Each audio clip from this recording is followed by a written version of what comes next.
Welcome to Tales of Winternacht and the Tales of Cybil Spear, Book 4, Chapter 15. Our primary actual play D&D 5e campaign. I'm Silver. I'll be your storyteller this evening. And with me are our players for the first half of our session, Ernie and Saga, as we kick off with the continuation of the Six Bells team's adventures. In the second half of the session after the break, we will pop over to one of the other parts of the story with another set of characters. But for now, this is where we're at. For those of you tuning in for the first time, or if you missed a session, I'd like to encourage you to check out previous sessions on our YouTube channel. Also like to direct you to our Discord server and Instagram to join our community, interact with us. Links to all can be found in the About section of the Twitch channel. Before we get going too far, I want to thank Smartworks for Fantasy Grounds, our virtual tabletop of choice, Sirenscape for our amazing ambiance, sound effects, and music, Discord for our voice and video, and Wizards of the Coast for Dungeons & Dragons 5th edition, the game we play. Tales of Winternacht is not sponsored by, nor are we an official representative of any of these companies, and the views and statements made during our game do not in any way represent those of the companies. We will continue our lovely giveaway this week, looking to hit 120 followers. Gonna get that number right, just in time for us to be able to get the goal. But 120 followers upon reaching that point, we'll be giving away a lovely set of stickers. Zoom in. Ooh, pretty. Wow. These lovely stickers are the Book 3 artwork for our team members, our main team members, created by AJ, our lovely artist in residence, slash character, slash heart of the party sometimes, slash scary heart of the party sometimes, but we'll get to him in the Slash second. just awesome person. Yeah, let's go there.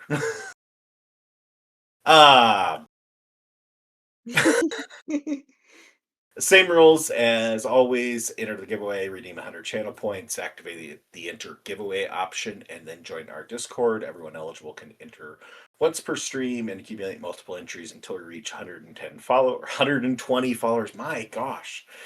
At which time we'll choose one entry as a winner. If you're chosen as the winner of the giveaway, you'll be contacted on Discord to get your mailing address and send you your prize. With that, I will turn it over to Ernie, who's going to be so gracious to provide us with a recap of the last time we saw Kiesel and Isabel in Six Bells.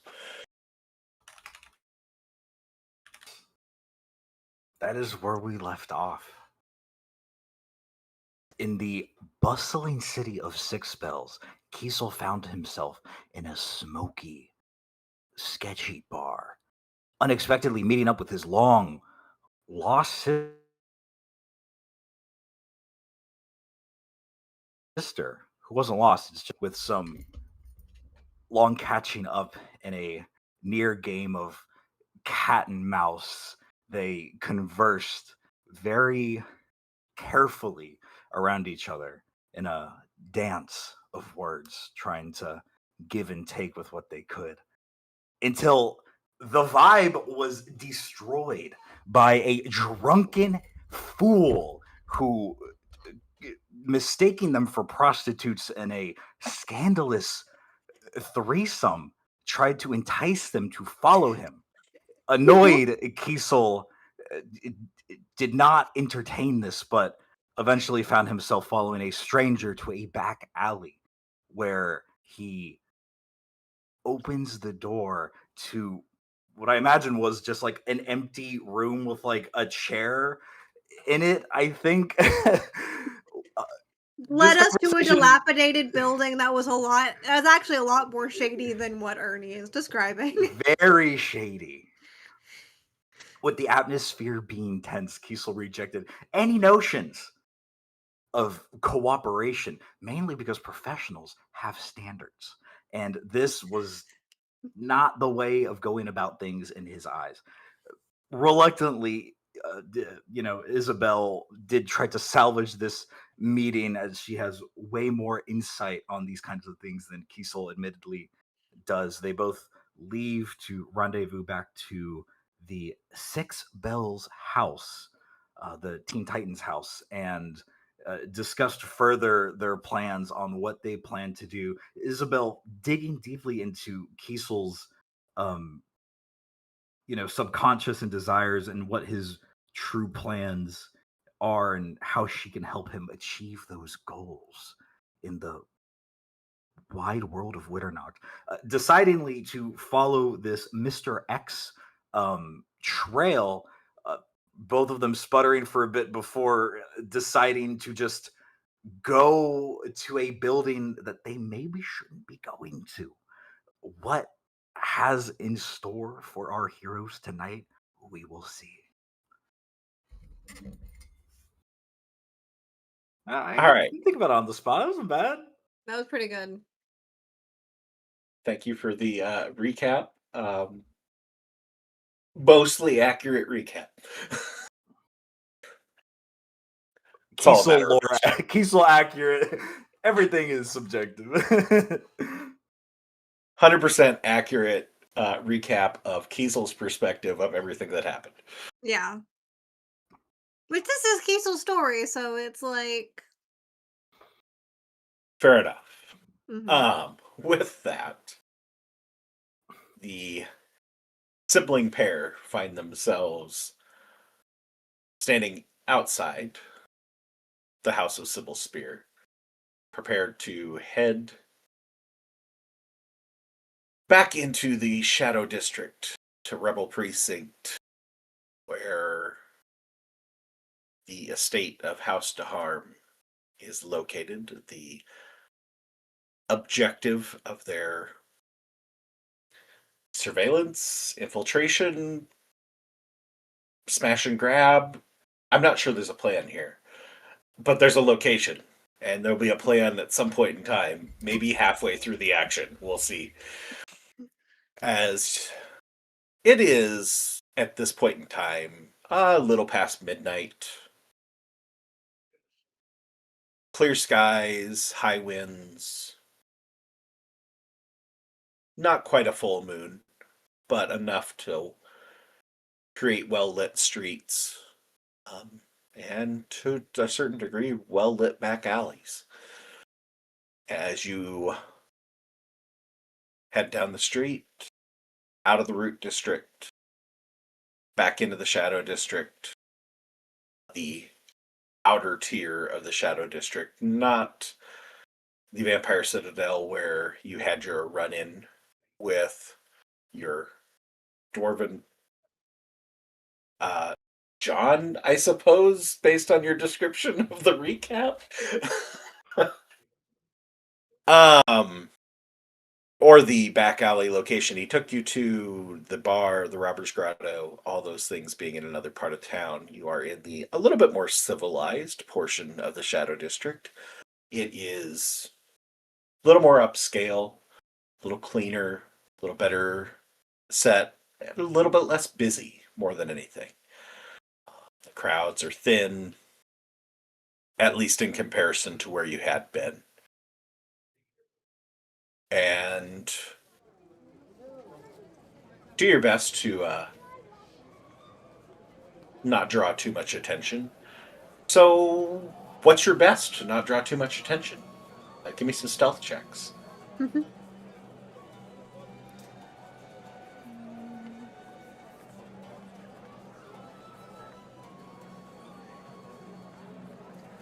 think that's pretty good. Pass without trace who? Oh, the... Clang, clang, clang, clang, clang, clang. Pass without Kiesel, probably, in this case. Yeah. With my 30, can I just, like, try and give him a little, like, some pointers? To, like, even just give him a like, advantage, maybe? Is this individual or is this a group? It's a little of both. Isabel is doing a tremendous job of keeping her cloak pulled up, creating a nice shadow over her face to make it that there is nobody that even looks her way is going to see who's below that hood. She is 100% incognito. Not like you're still traveling down a street. There's only so much hiding you can do. But Isabel's identity is pretty much just nothing to the outside world right now. Your skills are serving you well. Kiesel, on the other hand, is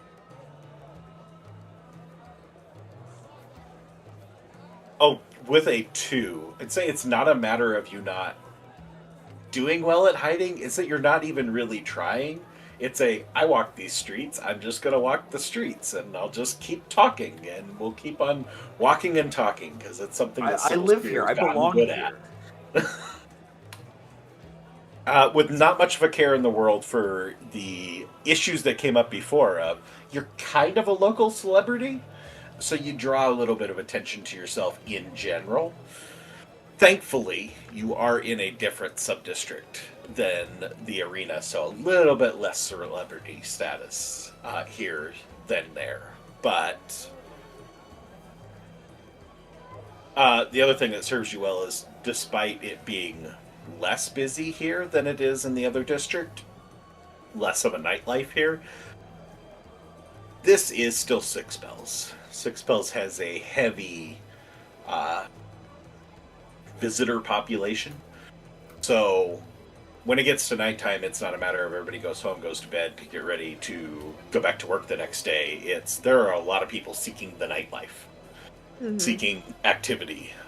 Taverns and bars and casinos and various other late night entertainment are all night entertainment in most places within the city. So there is a good amount of activity, as you can hear, going on around you, people moving about.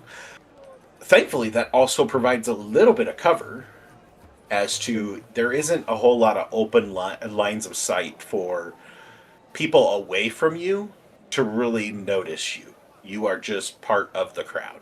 So even with your 5, you're not doing a great job of hiding. And if Isabel will say in response to your question of can you help him out, if things get to a point, I will let you be able to prompt him a reroll. Okay. If it's crowded and there's a lot of people, it's him standing out isn't necessarily the worst thing at the moment. You will feel like her kind of like push your back a little bit. It's like, stop slouching. Makes your armor clang louder. Stop slouching? Yes, stop slouching. I thought I was supposed to make myself smaller. Well, it also has the not fun effect of it makes your armor rub it together, so it's making it louder. Ooh. Okay. Oh, wait, I can do a cool trick. Watch. And I take my cloak of many fashions and I give it a whoosh, and it turns into like a solid black, zero light refract. None of that. It trying to help keep me just a little bit obscured in the darkness.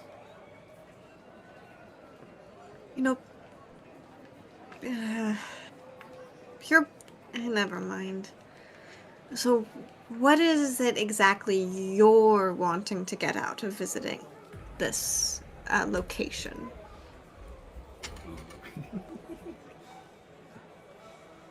Well, we were going to check the ledger, see if our mutual friend had been on it, to find where he is.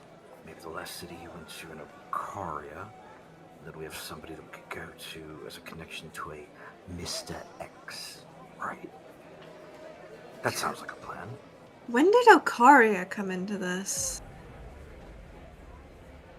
No, the other place, Avaria. Yes. I didn't name these places, they all sound the same. Telluri is a very unique sounding name. They really don't. I misspoke. Do you, outside of me, do you have any tools for breaking and entering?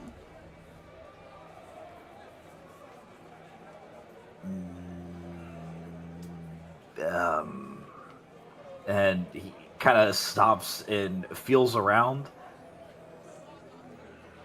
I have 19 feet of hempen rope and a gold die that may be enchanted. And, no. That's it. I don't. You know, if it's not too late, we could stop by Honoria's.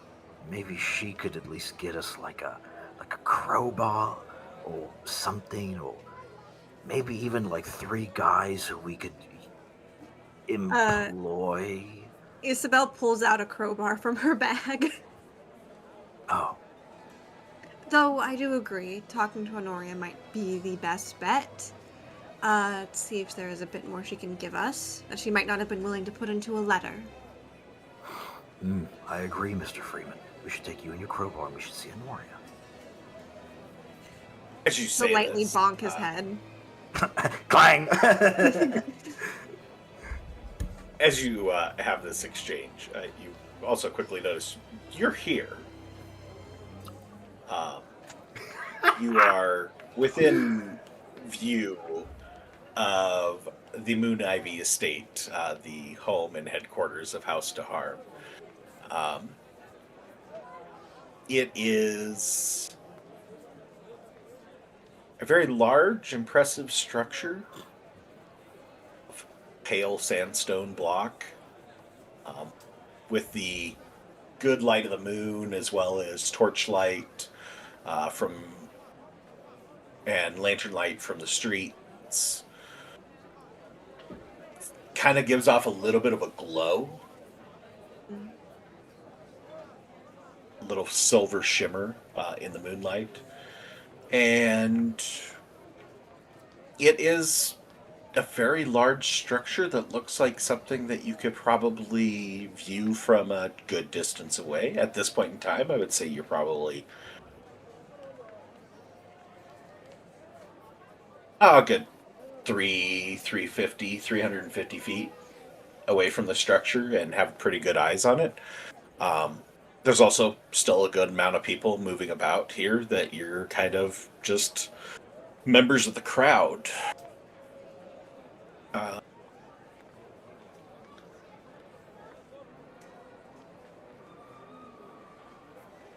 Isabel, what's your passive perception? My passive perception is 25. Okay, so pretty low number. His head. Yeah, there's a lot of. Oh, go ahead. I said Ernie's headphones just disconnected, so I think they're trying to mess with them. Yeah, they can't. I don't think he can hear us right now. I can. You're running through my speaker, but it's gonna get some feedback issues. Gotcha. Okay. So,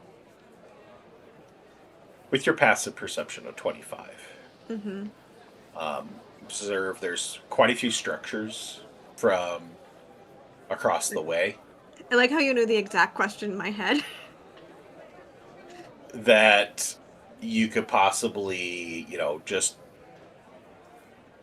do some surveillance or some general take in this is what we're looking at, this is what we have in front of us, what are we trying to get into. Will be up front a potential off ramp of the idea of we're just going to go. Admittedly, the Honoria idea has been popped up, but it's a matter of, do we have a wasted trip here, or can we make the best of what we can get out of it now? Just maybe not push it further than we have the personnel, equipment. So I have a couple of questions. Sure. Now, is there like a gate? Like, is this compound fenced in? Like, is there a wall around it? So basically set up like...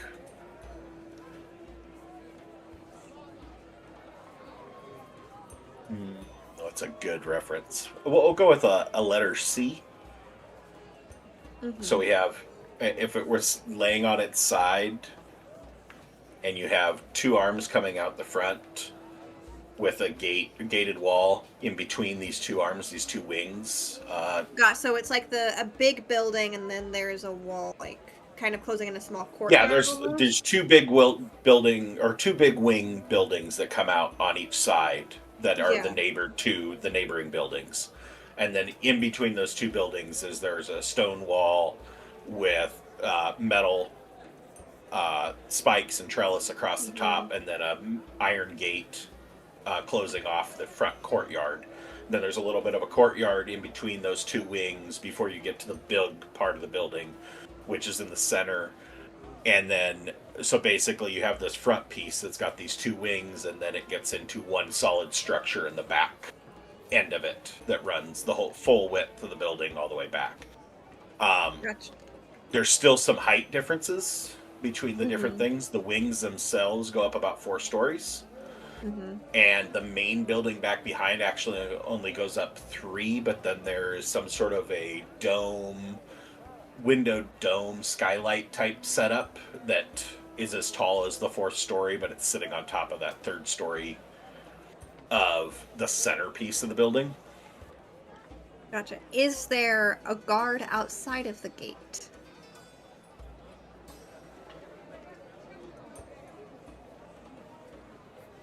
There is one guard outside the gate. Outside of the gate. And so the two buildings on the side, they're not part of the same. They're not part of the same structure, or. Yes, it all connects together at the Okay. back side of the building. Gotcha. Yeah.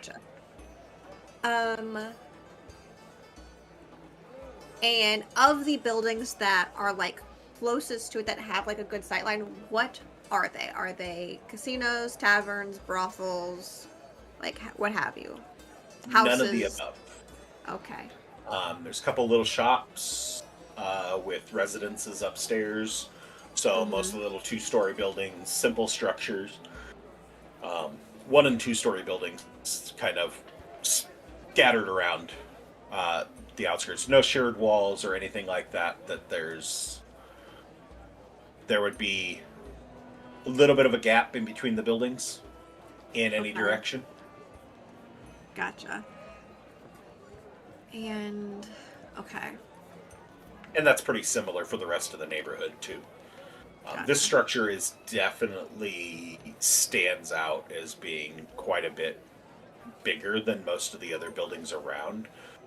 The only one that gives you a little bit of pause as being this isn't the biggest building is the obvious temple that you can see just off a little bit in the distance is the watchtower or bell tower temple of Noctalis.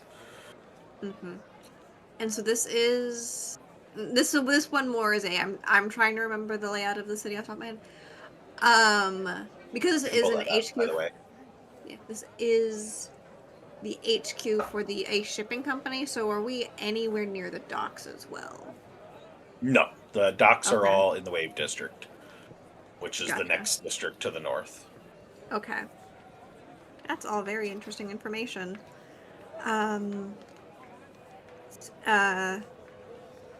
So we'll say, a map. Well, we're already here.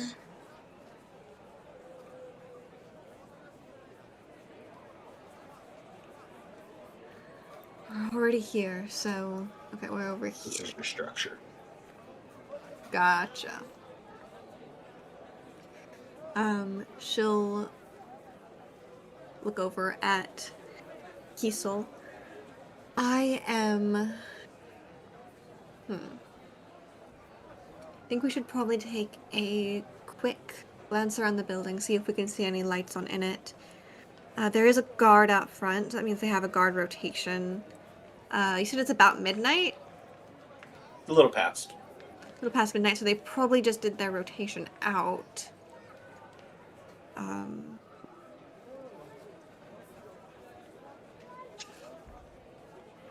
Give me a history check. Either one of you or both of you.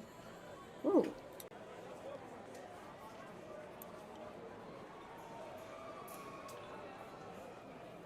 Oof. Oof. How the Mm-hmm.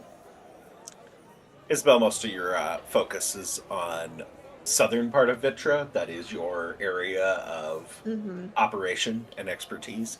So, not a whole lot of knowledge on beyond the basic on Ishtar, which, being the Vampire Kingdom and being, you know enough, well, disregard the one for this part, but just, you know enough to know that House DeHarme has connections back to Ishtar, very minimal. Okay. But, Kiesel, you've actually rolled for this once before, a long, long time ago, before we were streaming, about 4 or 5 years ago, almost at this point in time. So I'm not gonna make you remember. I'm gonna tell you. But so one thing that Isabel notices, and Kiesel, presumably you're not just looking at the food cart down the street. You're actually observing all of this stuff too. I do love a doner kebab, Is but yes. with the 15, you have a certain amount of knowledge of Ishnar because Ishnar is kind of Telluria's more common foe for things. And knowing that Ishnar and nobles connected to vampire nobles in general oftentimes use lycanthropes as part of their guard detail. That there is a fairly good chance that that guy standing out front that Isabel has so nicely pointed out might not be in his full form, so to speak, right now, as to what he could possibly do. You don't notice anything about him to necessarily say that this person is a werewolf or other lycanthrope, but enough to know, yeah, dealing with anybody with connections to Ishtar is just automatically a little bit uneasy. I just want to make it very clear. I'm not trying to kill anybody. They work here, they're here to earn wages. Well, That wait. no. That being said, with who this shipping company hires, whether from, there's a good chance that the guard ship are lycanthropes. Unless you and I have a desire to turn very big and hairy and angry at least once or twice a month. You get what I'm putting down? You could have just said you think the guard is a lycanthrope. Why did you preface this with killing? It's usually how these things go. But I live here. These are my neighbors, so I usually have to preface these things with... Never mind. Ideally, we get out of this without any wanton murder or being turned into lycanthropes. That's kind of a big thing, I would suppose. Let me just see if we can maybe scout out the building a little bit from the outside. See if there's any cracks in the walls or where there might be another guard detail.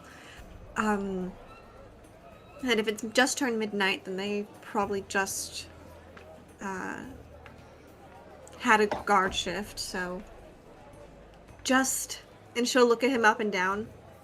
Hey, right here. And she'll slink off into the shadows.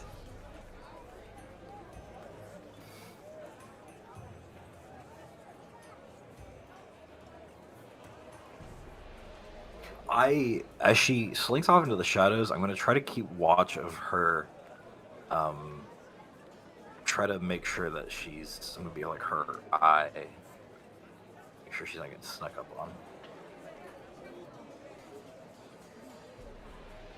on. Give me a perception check against her stealth to see if you can keep eyes on her. Do you need me to make a new stealth check, or? Yeah, make a new stealth. Okay. We'll give him a shot at this.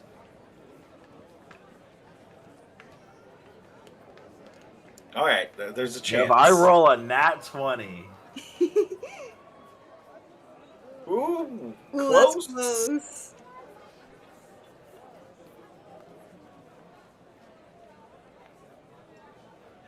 So a 19 against a 21. I would say you have eyes on her for a bit, but the more she kind of slinks into the crowd and into the shadows, like you'll lose her, and then you'll pick her back up again, and then you'll lose her and pick her back up again.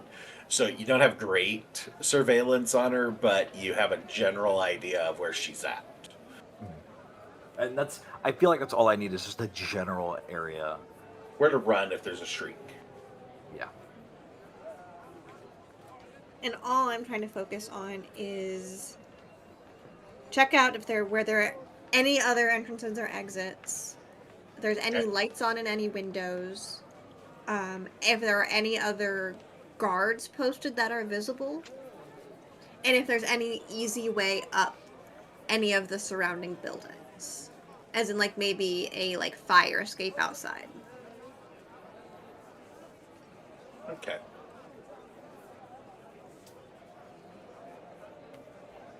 So, as you kind of like make your way slinking in between buildings, kind of just observing the structures that you're near, seeing if there's any place where you maybe get a better vantage point to be able to see angles that you can't see down here from ground level. There's quite a few places that have steps leading up to second stories, balconies that you could probably climb up on if you can get enough cover to do the climbing without drawing attention. That getting up there isn't necessarily the hard part, it's the getting up there quietly is probably the bigger issue. Like I said, there's not a whole lot of structures that are large. There is one across the street that's a 2-story structure across the whole thing, but that place also looks fairly well. It'd be tough to be stealthy there, we'll put it that way. There's a lot of activity, a lot of individuals around, that there's not a whole lot of places that you can slink into without being noticed. What is that location? What is that building?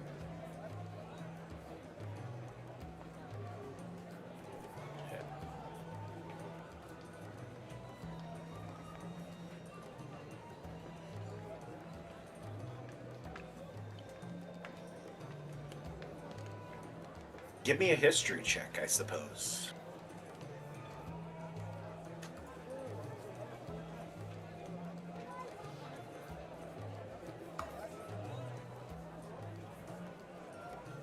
Don't really recall knowing for sure what it is, but what it appears to be just another estate of some sort.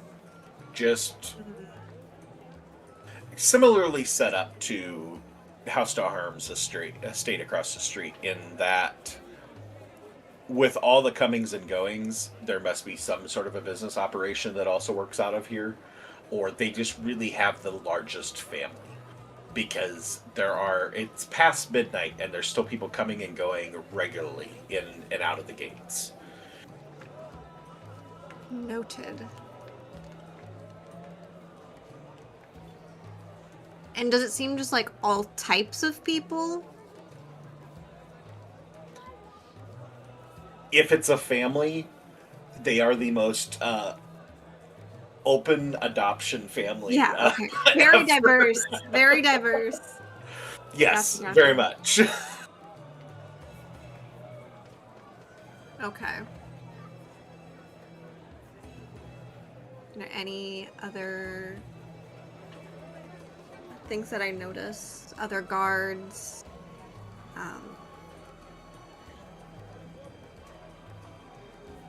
Let's see. Give me perception.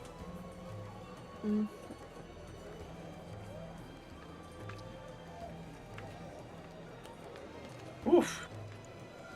Reliable talent. Yeah, the reliable talent helped on that one.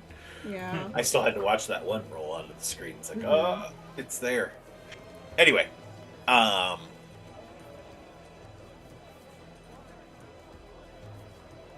yeah, with the dirty 20 of the absolute minimum you can get, you do clock a couple outlines with a little bit of movement, that there are at least 2 guards on the top of the building, top of each wing, Gotcha. and there is, oh gosh, I'm going to draw a blank on the word for some reason.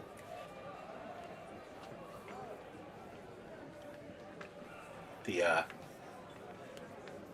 on the side, top of a castle tower, the little ups and downs, little openings for viewing over the edge, railing. I know what you mean, but I don't know the word either.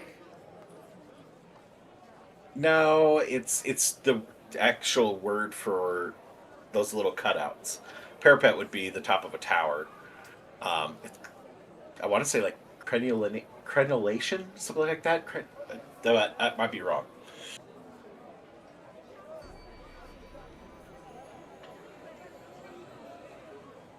And last question, and then I'll get Isabel back to Kiesel.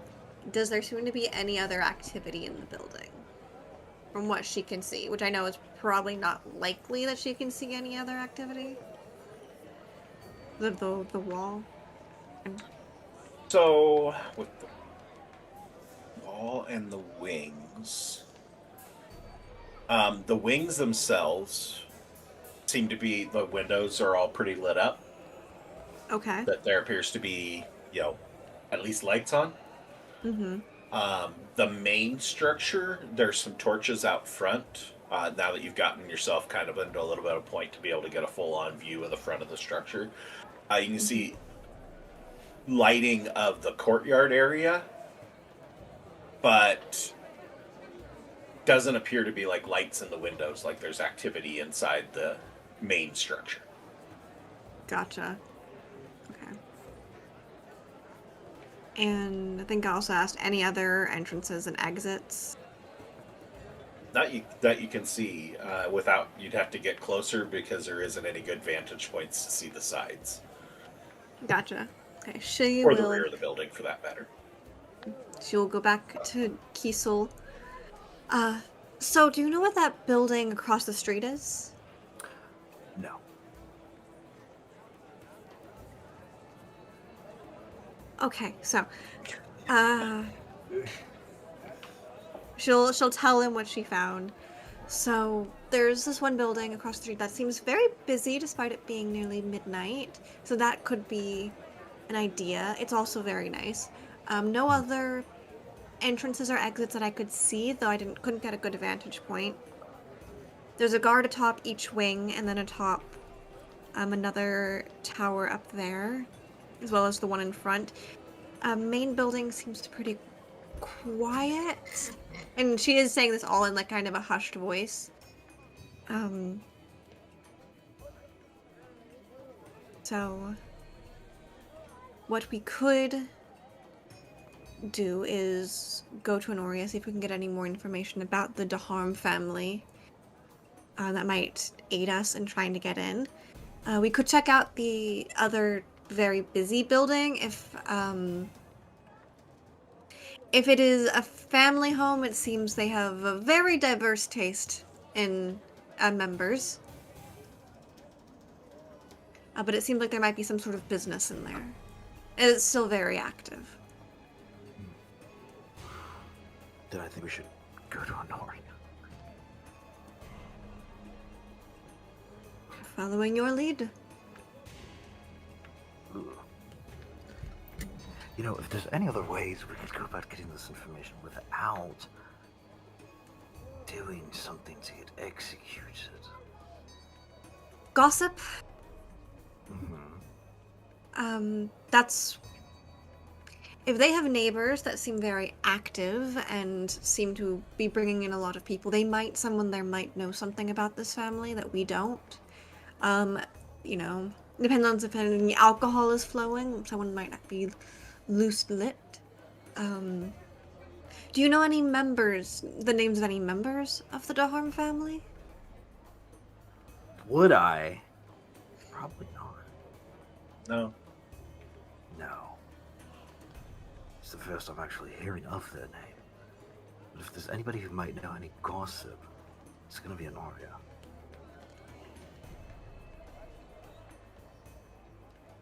She'll nod. Skedaddle out Walking of and there. talking to another part of the Yeah. district. Okay. So the Fool's Rest, Fool's Gathering are both also in the same district, just a little ways Mhm. off. So that's a quick walk, but if you have any further conversation you'd like to have on the walk, feel free.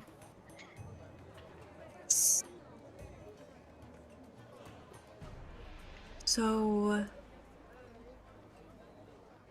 you've had an interesting last few years? It's been a vacation, for sure. She'll roll her eyes. I'm just trying to make conversation. No, it's been an awful 10 years, actually. Some of the scary shit I've ever seen in my life, I've seen, actually, recently.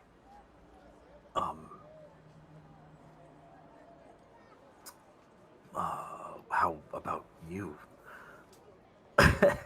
She'll shrug. I mean, I did a lot to try and not lose my position after, what happened with you in the fire. I realized that my best bet was to lie low, say what I needed to say, and hopefully I'd be getting and be able to find some information and keep an eye on things. Been working hard, getting a lot of information. Keep an eye on what kind of things. Well, I mean, just my job. Gathering information, knowing Oh, things. Oh, you just meant, like, things in general. I thought you were talking about something specific. Well, no, like I said, I've kept tabs a bit on Basilius. Trying to get any information of where you might be. Um, you know, making sure anyone that our family might be interacting with won't, murder them. Uh, Mm. especially with Mara, Mhm.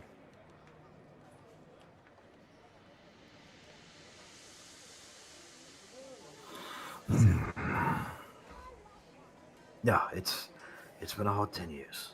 It's been challenging.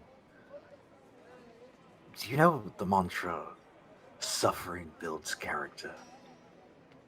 There's I've usually, there's usually like an end to that. But I can't help but feel I'm stuck in the Ouroboros of suffering continuously.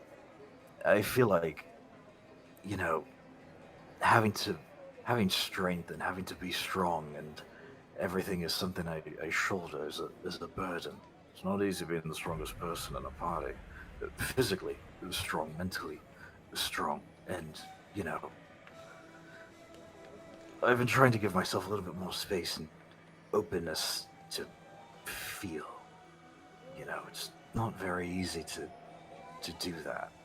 You get your mind hijacked by some big water, I don't even know, some sort of aberrant beast from the seas, and you're fighting your friends, and you find out that your friend's body's been snatched by an ancient wizard of some sort, and there's some sort of messy love triangle, and finding a vampire girl all by herself, that requires strength to not freak the fuck out. And to have this, strength to be strong and courageous and, truthfully, I feel like I live my life every day in fear, but I still move forward with it. Is it just? Yeah, Oh, yeah. No, I would imagine that is push through. It's like I got kicked out of the palace in Teluria, and I got to see the world for what it really is. And along that way, despite all the horrors and everything, and every chance to become like an evil person and endure this continuous suffering, I still wake up every morning and I try to push forward. Kiesel, you're not interesting enough to become evil. No, that's what makes people evil. They get bored and they snap and they find shortcuts to their goals and kill people who don't deserve to be killed. See, when I kill people, there's usually a good reason, because there's a big price on their head, or they've done something disgusting, like be a necromancer. Well, that's 2 pieces of information. You've killed people. Aw. And you've fought a necromancer? I think 2 of them. Yeah. 2. Maybe you're more interesting than I thought. And she'll kind of give you a smirk. Killing people in the sense of being a bounty hunter and bringing them dead or alive.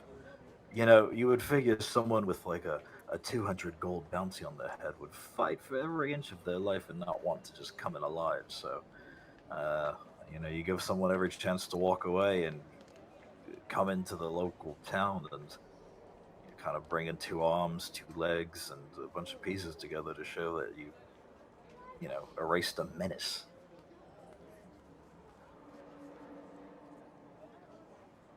I mean, yeah, you have been up to a lot. She'll sigh. I was also wondering,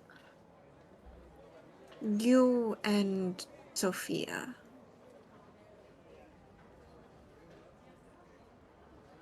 were you, and if you say yes, I might punch you in the face, were you planning on running away together? Obviously. He's gonna swing. Shield. Wait, no, wrong character. She has a -1 to strength, so it's probably not gonna hit. I believe that is below your AC. I let it hit. I don't remove the dex from your AC. I drop I let her hit me.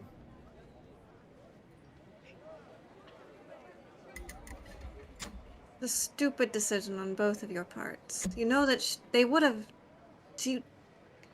even not being the heir, they would never have let her go. She's too valuable.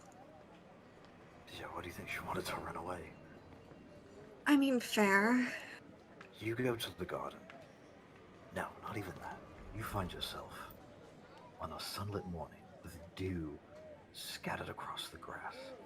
And you find the most beautiful flower under an orchid tree, apple tree. And you decide to pick it and put it in a vase or put it in a glass case to let it wilt. You find the most, beautiful stallion that runs free, and you keep it up locked in a cage, only to make you money for horse races or show prizes, and that's it. This world caters and is full of unbound freedom.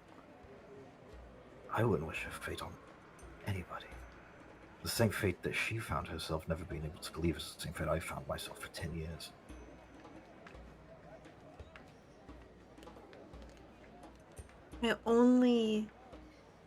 And obviously it's, hindsight, nothing came of it, and for that, in a way, for that I am sorry.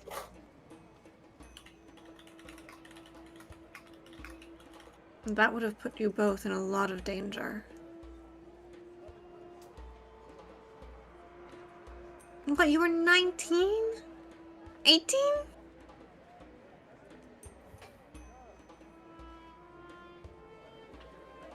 I would not wish for any companion else in the world but her. I read that in a book. Somebody wrote that. It Isn't that great? You ever read something and go, I am going to use that. All the time. It's how I got the name Sansia. Yes.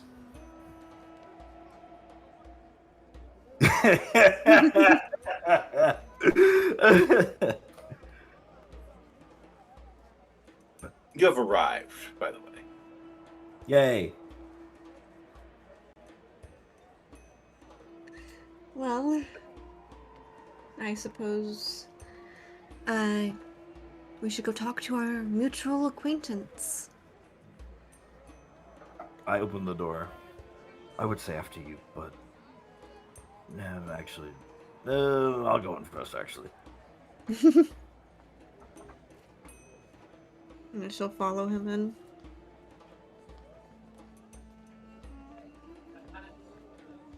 You head to into the Fool's Rest Inn. Kiesel, last time you were in here was obviously your most recent meeting with Honoria, but for this time of night, the last time you were in here was Life Day celebration. This is where everybody partied up afterwards.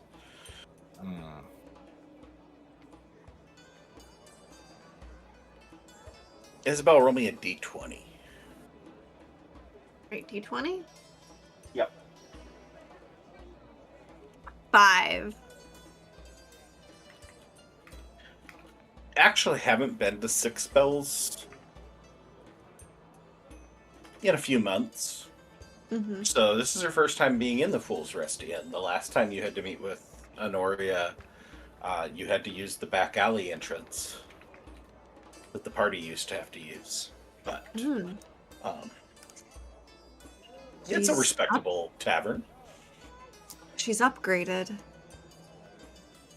knowing psychically through the multiverse that Salinas would want Kiesel to get his mail, where can I find that? Unrelated question. The docks? Not at Honoria's?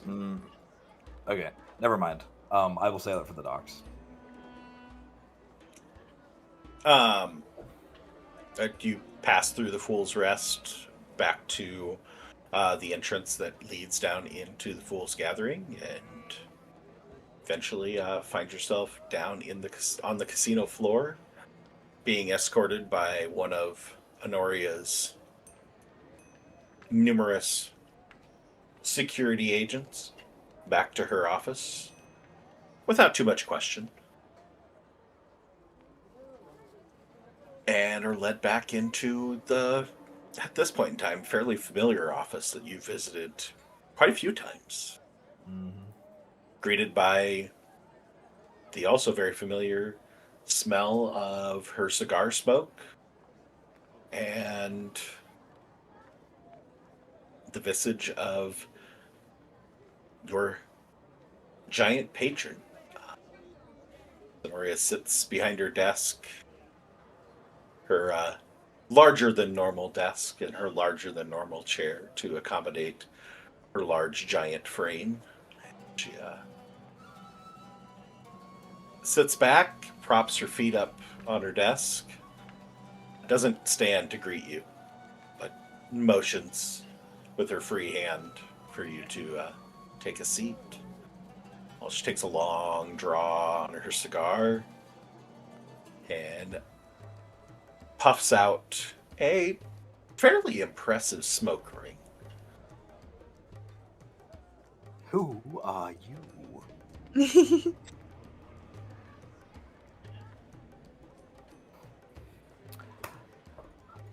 Honoria. Now, it seems the pair have found each other. Closer than you would have imagined. I can imagine a lot. I will kind of give Isabel like a shot, like, look. We were wondering if you, what was the house name again? DeHarme. If you had any information about House DeHarme. House DeHarme. No, I have DeHarme. lots of information on pretty much anything that would be of use to me. Is anything in particular? We could be here a while if you want me to just recount everything I know. What are some of their... Oh, hello, by the way. Do not want to be rude, my friend. Good to see you again.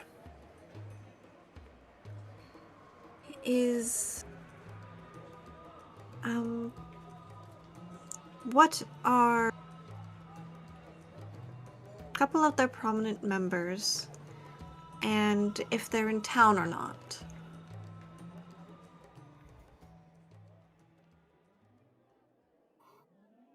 Oh, for the in town, would say that would probably,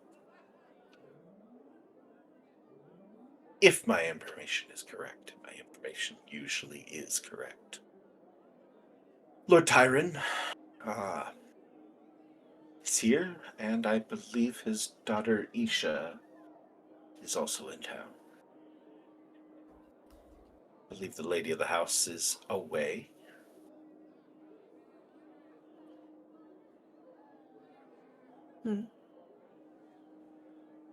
And what... Do you know of which of their ships are currently in town?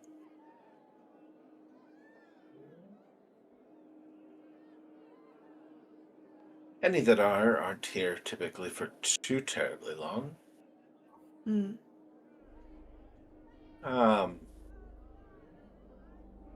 This hour they're probably changing manifests around, so stop back in the morning. I can probably get you a rundown of which ones are now in port as of the morning. We'll just say we've done some business in the past. They don't always do everything on the up and up. It is more of a question of the one that a mutual person of interest came in. Is that ship still docked? I hate to say there's limits to my information network, but there is. I don't know for sure what ship that is anymore. The names tend to change. Understood. And most of the ships look about identical. Can I insight check to see if she's being honest or if there's a price on this information? Sure. There's always a price.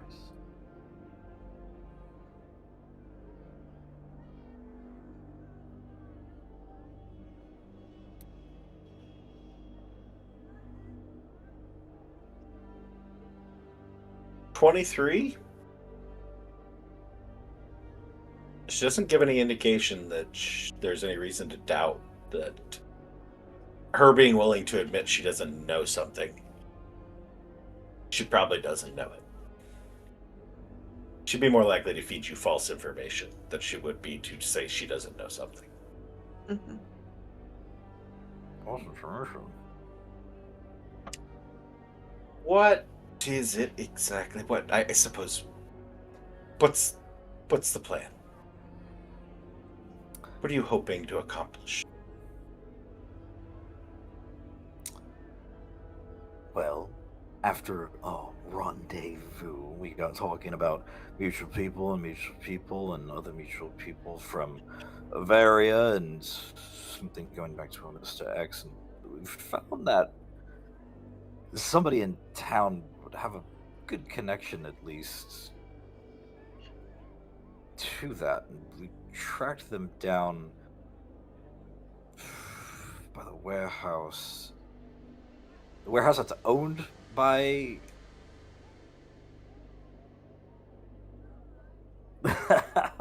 It was their headquarters, and did it seem like it was also their house?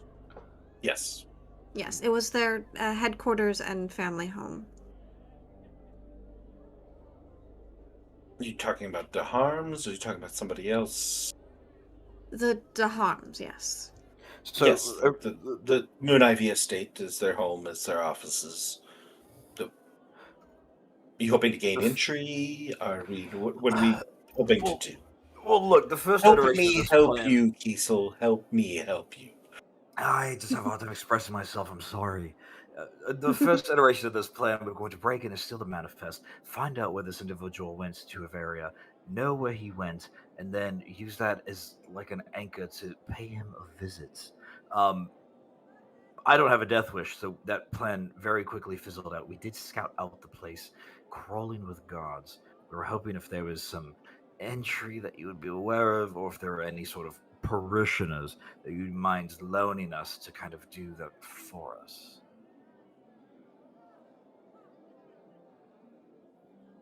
And I kind of glance at Isabel for like approval of this like batshit plan. She seems lost in thought. Damn. Well, it would have been certainly entertaining to hear about your escapades attempting to break into one of the more difficult locations in the city. Um, kind of glad you didn't. The entertainment really would have been tempting, though. But I do It would like have. to keep my allies safe, so kind of nice to keep you out of the clink. Folks down there don't tend to fare too well. That being said, if your intention is to gain entry, you are not likely to have any success forcibly gaining entry, no matter how stealthy and covert you choose to be. Not to downplay your skills, Sparrow, but Trust there's me, if I certain thought I could things have that get a broken little bit in, difficult. if I thought I could have broken in, I would have tried it already. I think I stepped on a cat when we were walking, so I wouldn't have been the most stealthy. Stealth would have gotten you so far. The arcane wards would have probably ended things rather unpleasantly. Those are going to probably be your biggest hassle on trying to gain entry. However, might have a workaround for that.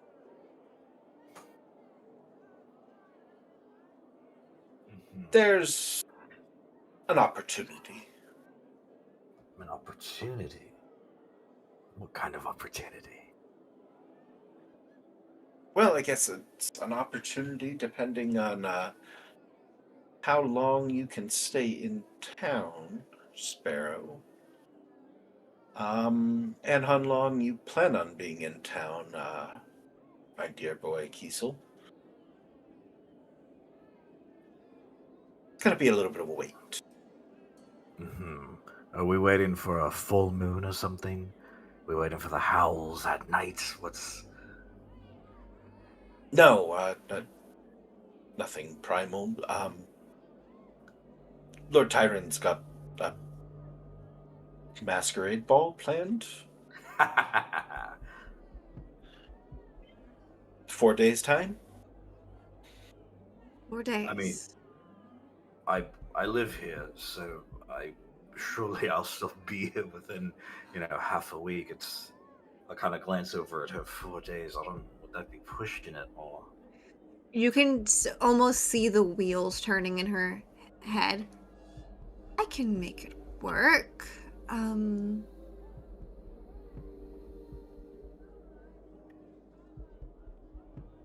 think I can make it work. I can.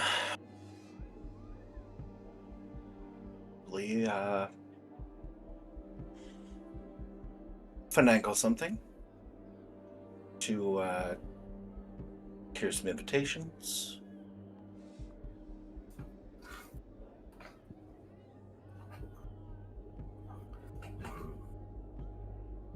So that gets you in. Gonna need a little bit more of a plan on what you plan on doing once you're in. I'm working on that. I do have another quick question that might help us.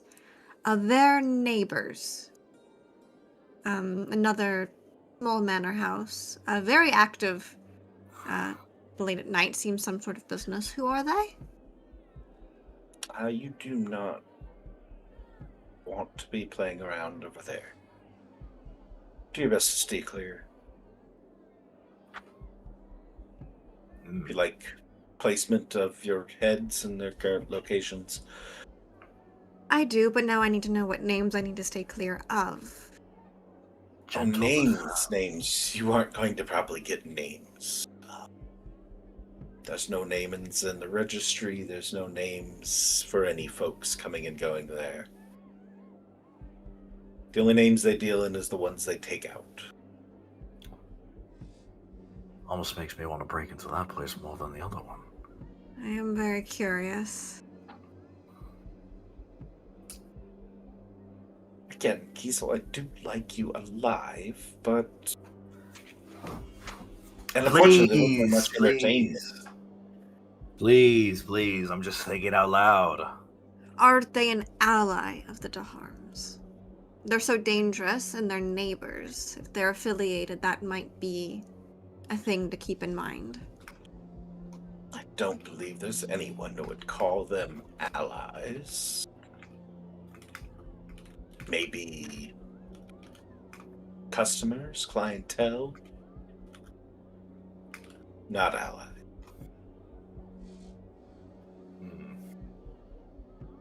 Well, we have a shady house of no-named individuals who either kill for fun or kill for contract, who would like to not be known. A little bit of both. A little bit of both. I think they Usually take in that fulfilling their contract. Usually in that case, they would like to kill more for fun. Indeed, I would still like my head in between my shoulders, my lungs not in my arsehole. That being said, a masquerade ball would be very fun. I haven't been to one of those in who knows how long. If we can get some forgery of invitations, I'm sure we can. You wouldn't happen to have a blueprint of the place, would you? That might be asking a little too courageous of me. I could probably come up with something. As to the invitations, perfect timing. As to the invitations, I do have one for myself and a +1, and I can secure an agent. Well, another friend of mine can secure another pair.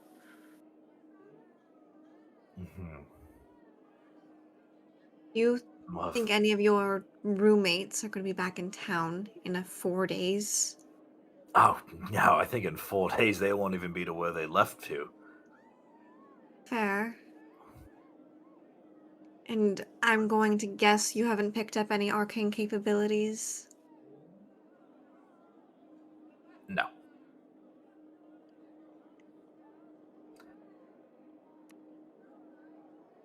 Unless you account for devilishly good looks and superhuman strength, no. Okay.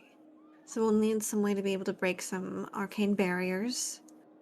Do you have wizards for rent or for hire? Sorcerers, warlocks, champions? Ideally, if it's an object, not a person. Oh, I mean, yeah, that's true. Or a person could work as well. My forger dabbles. It's good in a pinch. In a pinch, though, but we're going to be in the whole pot, so we're going to need just more than a pinch.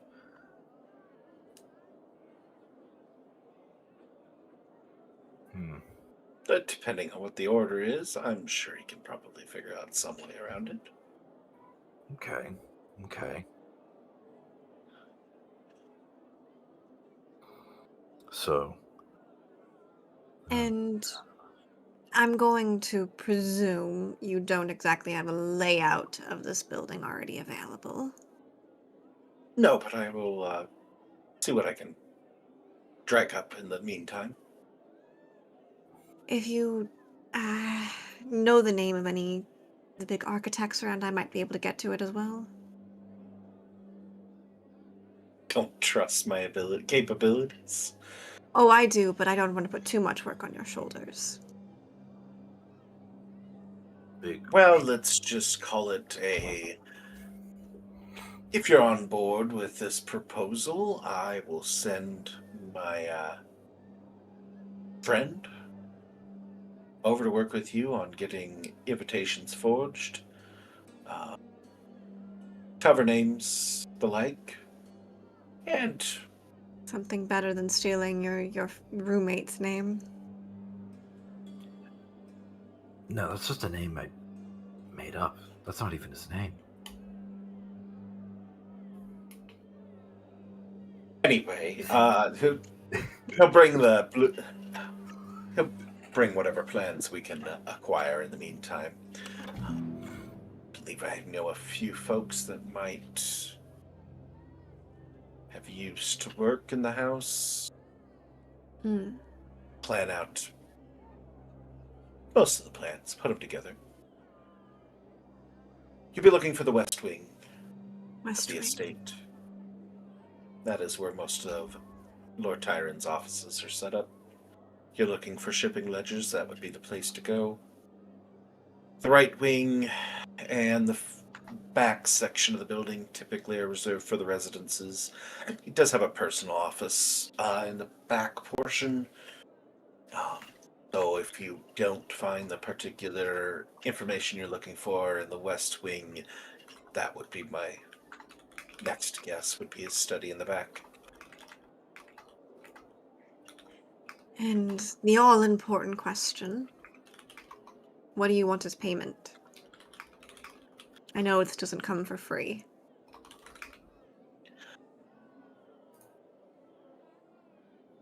You know me, money's not really a problem. I like favors. Want a piece? Sure. What if I can also offer, if there's any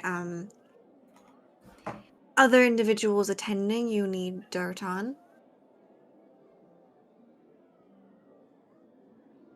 Why do you think I'm sending my friend along?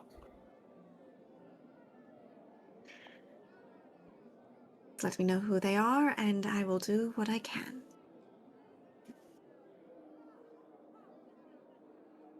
See what you come up with. You may call it even.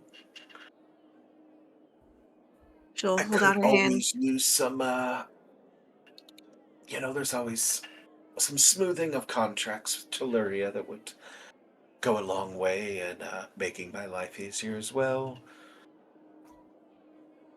Nothing too extreme, nothing to cause you any anxiety.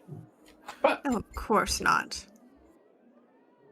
maybe something to lessen a little bit of mine. And Kiesel, you're always good for the odd job here or there.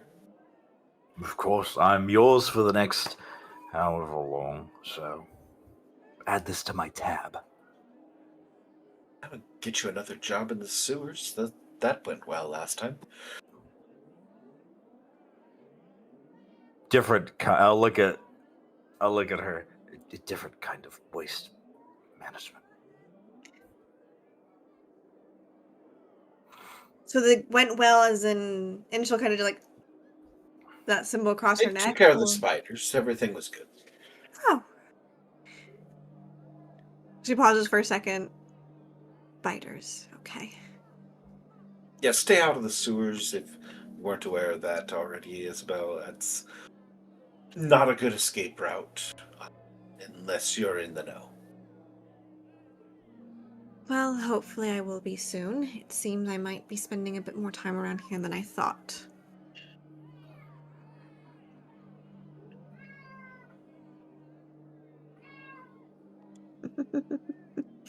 Meow meow meow meow meow. Aw, baby.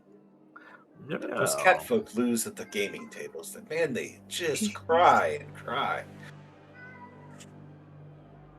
Tell me about it.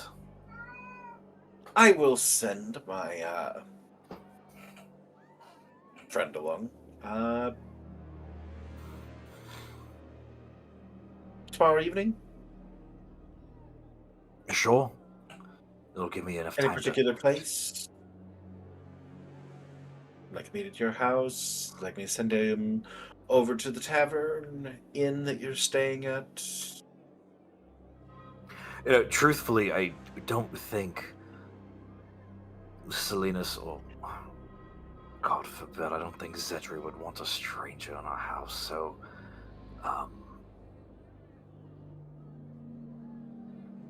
So you do know how to deal with underworld types. You don't invite it's them to your just house.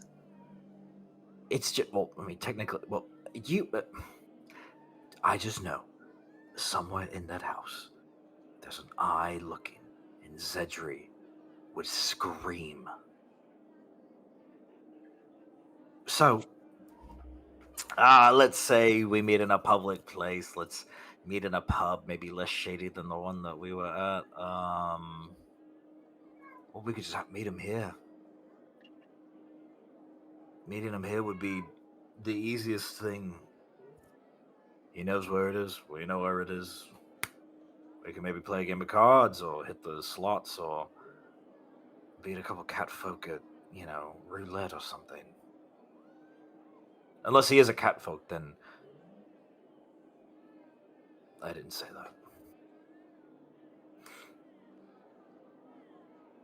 If it's all the same to you, I'd rather the meeting not happen on my properties, if at all possible. Sure.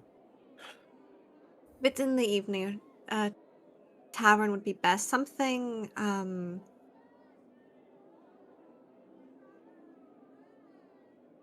moderate. Nothing too rich, nothing too... seems like we'll be there for a while, so probably good not to go somewhere too sketchy. I'm not as familiar with a lot of the taverns around here that aren't super sketchy.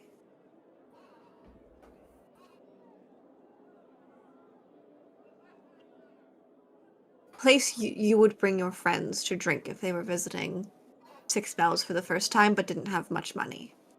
But not like really close friends, like friends you haven't seen in like a couple of years, but you're still a little bit arm's length, but just enough to hang out with them.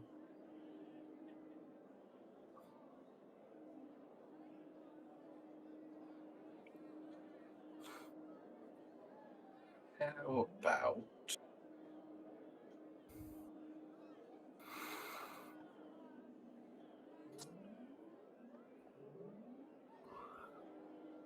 is it not too fancy? Moderate?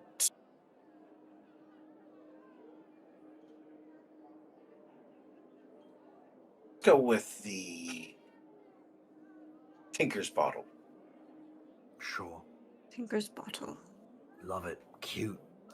Probably family Over in the owned. Flame District. In fairness, Bastion. Mhm. Plenty of meetings going on over there. Not much that they're going to pay attention to. You lot, they're mostly going to be watching for government officials. Mm. Don't wear your Tellurian best. I'll wear my You should six be fine. bells. I'll wear my six bells okayest then.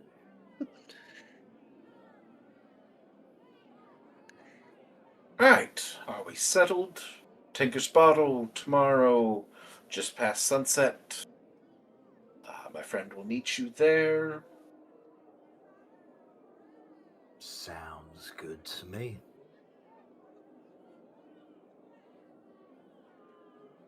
He'll introduce himself as Dirk.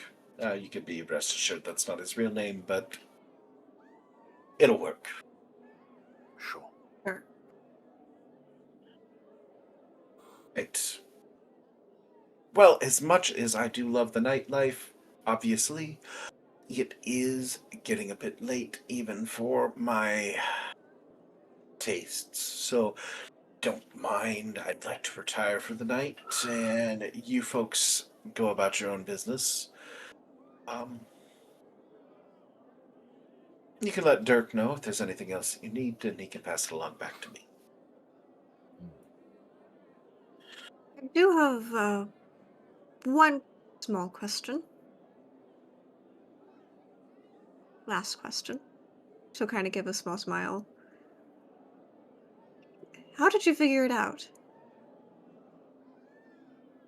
What's that mean here? She'll look over at Kiesel. How did you figure it out? I don't think this is an accident. Oh, I've been aware of Kiesel's presence here in Six Bells for a good while. Oh, what's it been? 3 months, roughly, at this point, that you've been in town doing odd jobs for me and, some larger ones with your friends. He doesn't exactly play with code names or anything. He's pretty open with who he is. And, I haven't seen any wanted posters, but everything that I've heard, they fit the bill. And you and I have known each other for at least a year at this point. Believe so, You don't yes. think I don't know your family's sordid past? I'd be disappointed if you didn't figure it out. But thank you, regardless. I look at Izzy and I just go, it was the nose. That's how she figured it out. It's a family thing. We do have our father's nose, yes. Luckily, You you'll see be side by happy. side. The family resemblance is unfortunate. You'll be lucky to know Mara does look more like Mother. It's still a nose thing, but yeah. Haven't had the pleasure of meeting the younger sister yet. Maybe someday. Honoria, as fond as I am of you, let's hope you don't. I do like meeting new people. I know you do. But anything else, Kiesel? Just thinking about how we're gonna pull this off. We can talk about that And and let get Honoria back. get her sleep. Yes. Yes, and we probably need to sleep eventually as well, but She grinds out her cigar and her ashtray. Yes, that would be for the best if you all could just yes. make your way out. Pleasure doing business. Always nice to Right. see you. Pleasure seeing. Good luck. Please come up with a good plan. I'd rather not be connected to any of you if things go awry. But it may be a fun spectacle to watch. That's why I'll make sure I take up my invitation. Front row seats. Would expect nothing less.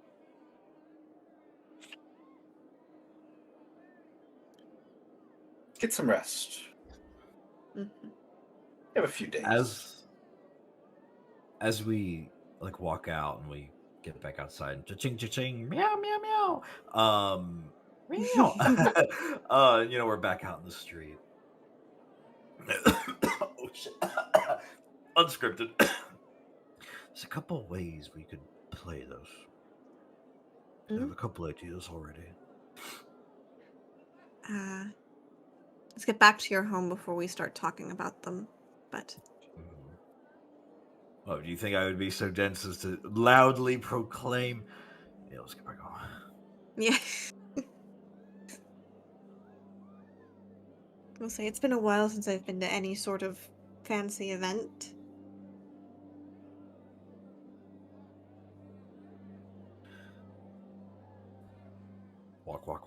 Walk in silence. Yeah. If I speak, it's going to be of our plans, and I can't help myself. All right. Make your way through the streets. Head back to the Cybil Spears home back in the Root District. and you are back in seclusion.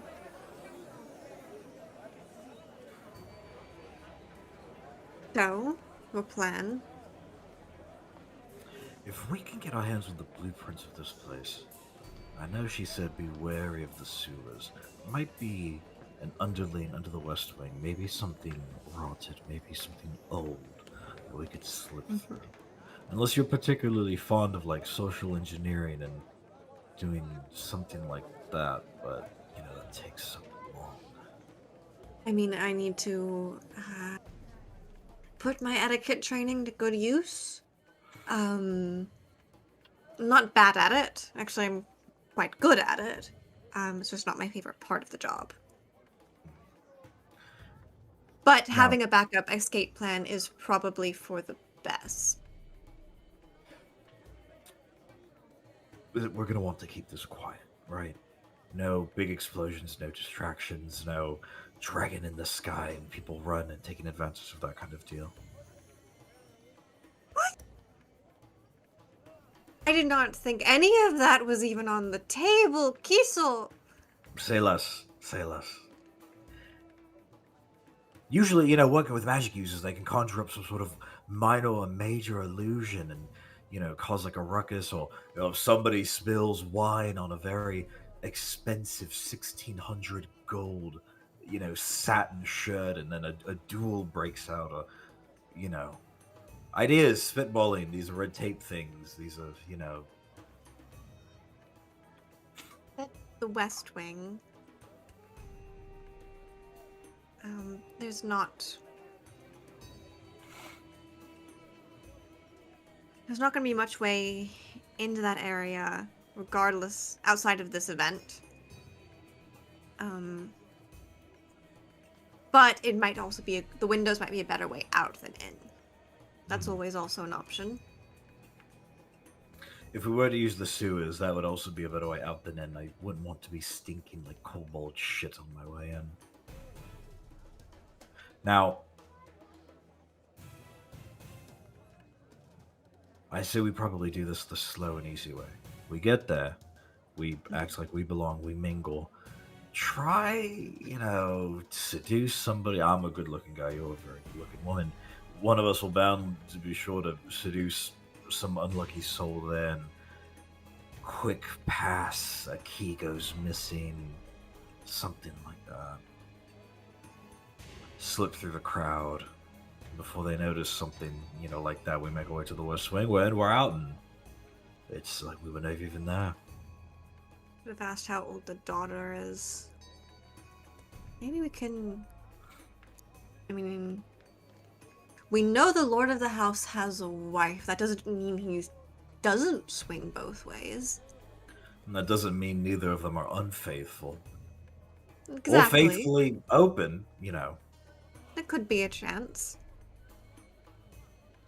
If anyone's going to have a key, it'd be, well, either of them. An assistant, somebody close to them, an underling. Or maybe, I mean, the less loud but more dramatic would be for me to lure an unsuspecting employee there, kidnap him, steal his clothes, act like I belong, and just kind of walk on in. I still have 19 feet of hempen rope, so...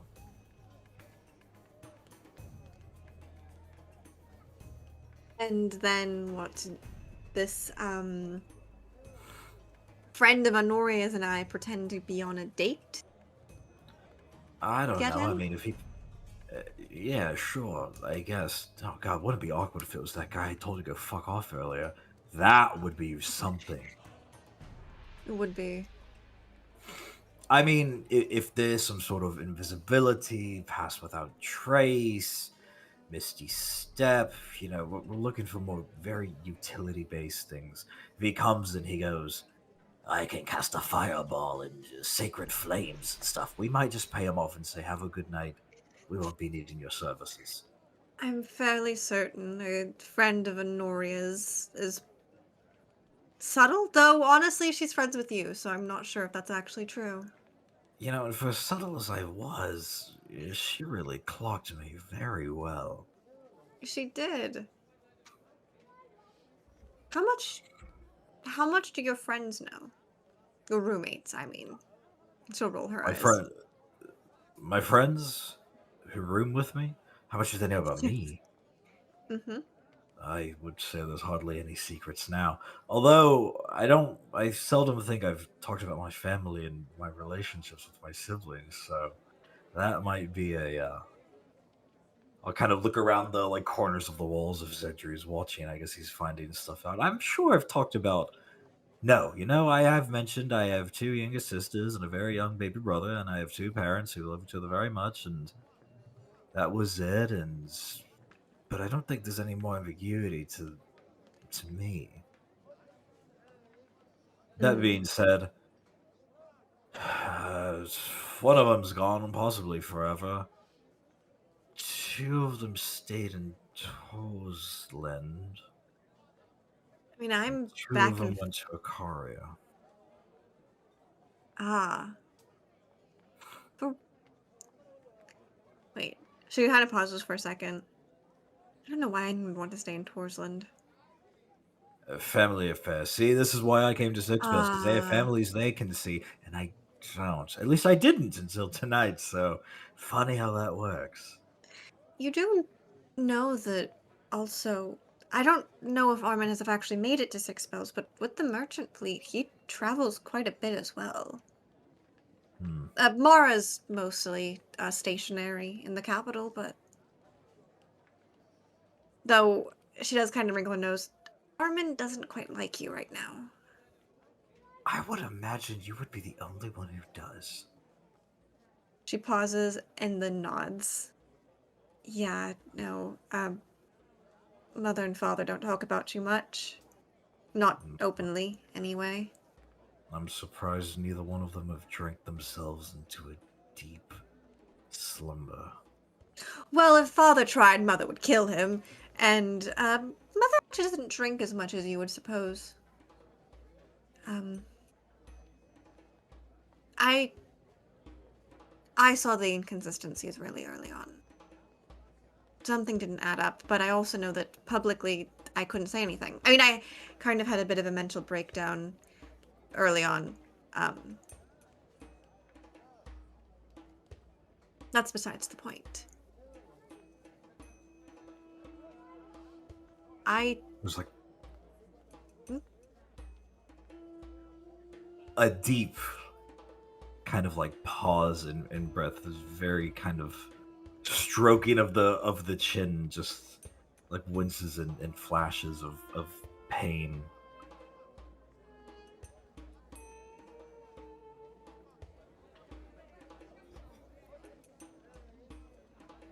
Yeah, that sucks.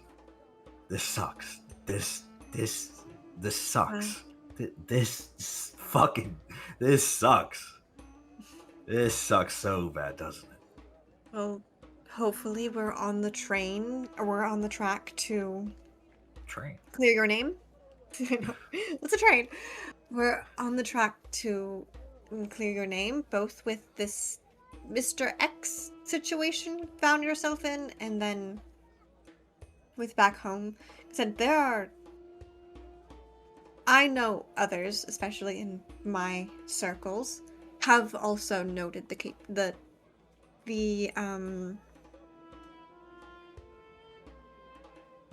the strangeness of your situation, and even more so now knowing that someone released you into exile and you didn't escape. There's a story there. There's enough injustice for one person to shoulder, but no one having the courage to say anything. What does that say about the society that we live in? It is not that no one has the courage to say anything, Kiesel. It is that those who have noticed something have no position to say anything, nor a reason. That if I had tried to fight for you and I wanted to, I wouldn't be the one. I wouldn't be sitting in front of you right now because I wouldn't have been able to bring you information. No, I get it. Truth to power. All of that. Hopefully, this is my first steps here, this masquerade ball, into taking these. This masquerade ball being the first steps back home.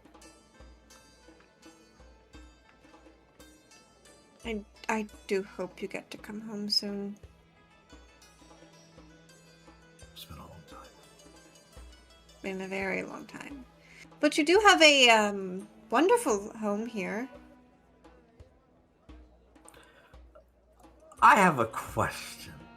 If I look on the mantle, is that innocuous blue bottle that me and Xedre bickered over sitting there, or did he take it?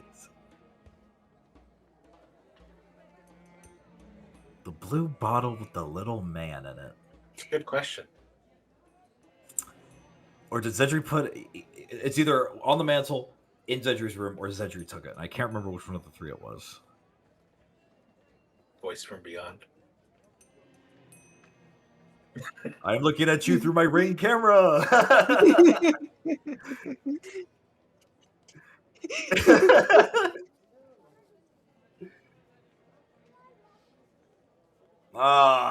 There's enough room drama. I'm not going to go in there and grab it. Damn it, he did. I knew it was fucking room.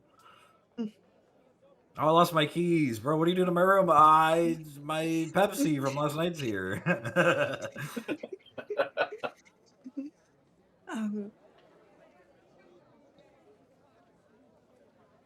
Other than that, I don't have any other magical aces up my sleeve. I haven't been too lucky to run into an evil laboratory and be exposed to some sort of... I haven't been touched by anything like that, so I'm as fast as I can carry myself. I'm as strong as I can swing, but can't jump very high. Understood. I think hopefully once we get an understanding of the layout, maybe the guest... Ooh. You see it, there's kind of like spark in her eye. The guest list. The guest list. Mm-hmm. It also might be good for us to know beforehand, because if there's any as you probably have gathered, I don't know much what you've been up to, so I don't know if you've pissed anyone off.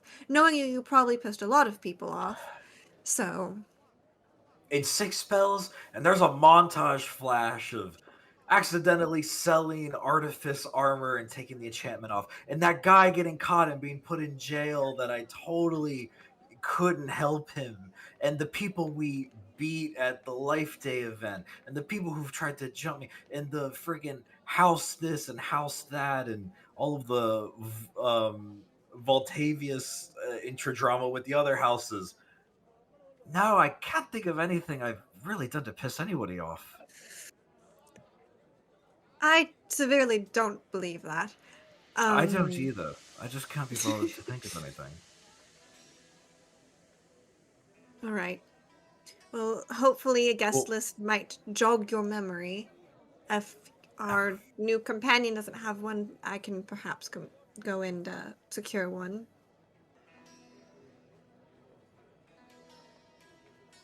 A guest list would be good, but it's not going to be as accurate as the sign-in log. If we can find where all the guests are signing in, then... We'd have to grab it after we know everyone is there, which is not a guarantee. Oh, yeah, you walk in, you can flip through it and sign your name and maybe leave like a little, Kilroy was here or something on a page, and, but although we wouldn't have a copy for ourselves, that would certainly be a red flag. I think a guest list will at least give us people to look into.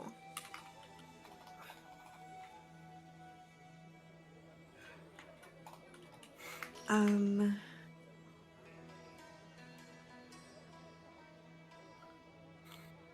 suddenly she's kind of like thinking for a second, then she looks over and is like, wait, do you have a dog here? Yes. This is Cybil, our namesake. She looks over at Cybil. It's like, she's so cute. Oh my goodness! And she'll just start like loving on Cybil. We found In-game. her. In-game where Cybil redemption. Is that what that was? You Yes. sneaky. I was like, I know Sybil's here. We have to bring her in at some point. You know, we crashed. We were marooned on an island after a storm sucked up our boat, and then I think that's when we found the dog. Well, maybe we took her from the pirates. I can't remember, but she's been with us ever since, and she was really Alfred's dog. But everything that happened with him, and then everybody leaving, and so I've been taking care of her the last 3 days, 2 days. Her and I are going to spend a lot of time bonding. One day. Everything feels like They 3 left days. this morning. Time passes so often that it feels like, 3 months ago was a week ago, and earlier today was like a week ago. That's understandable. All right. We have the. As she pauses, idea of what we're going to be doing. I think we'll have a better idea once we get if Honora is able to score some blueprints, yes, but we need to come to a consensus as to exactly what we're doing. Just to recap, I think the best course of action is to just kind of go together and act important, mingle, not too important that when we stand out, find out who we need to find, right? Like, notate peoples of interest, and then if we need to pickpocket, if we need to get someone to go in an inconspicuous alleyway for activities and render them unconscious and steal their shit and then move on from there, that's where the door of possibilities kind of opens up as to what exactly we're doing. But once we have this meeting with this magical friend, and getting to know exactly what we're working with here, that will also make the picture a little bit clearer. But I think we rely on social cohesion and networking until we can kind of get close to this goal. I know you're not keen on it. I'm just saying this out loud for myself. No bloodshed and no loud distractions. Any sort of loud distractions, firecrackers, thaumaturgy, anything like that, I think is just going to make things chaotic in a way that we can't control. And this is going to be a situation where we need to control every variable that we can. Agreed. And other things to keep in mind, we're going to need costumes. Ooh, much better than the shit I put together today, huh? Yes. Yeah. Well, I do have some gold and a loan I've taken from a friend, so I can afford to get us fitted with actual, fancy ballroom gala. I'm sure I can also maybe spruce up this chest piece and kind of integrate it in some sort of fancier, And you wouldn't. Maybe if we can find someone who's maybe a bit of a tinkerer, maybe they can let us borrow some items that could enhance some stealth capabilities or hide items. There's a lady in town that Alfred was working with. Her name is Marsa. She's a bit eccentric, as most artificers are, but I think she would be the one to help. That might be a thing to keep in mind as well, is that side of things.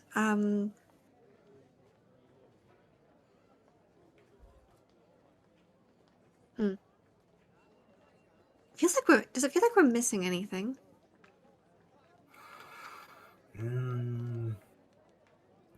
Time management, because I think I'd like to get a drink afterwards, but other than that... Oh, well, going back to the blueprints, we're going to need an entry and an exit route kind of thoroughly defined.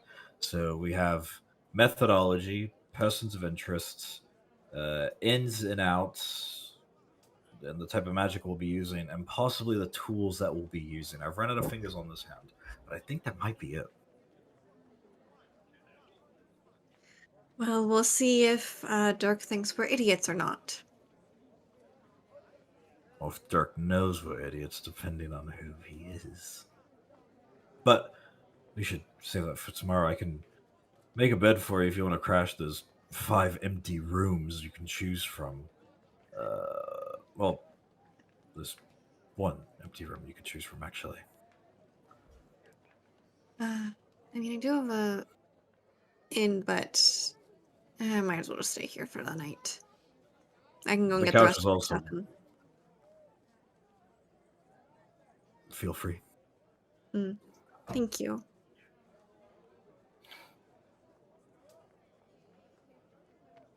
As you retire for the evening, what's left of it, Mm-hmm.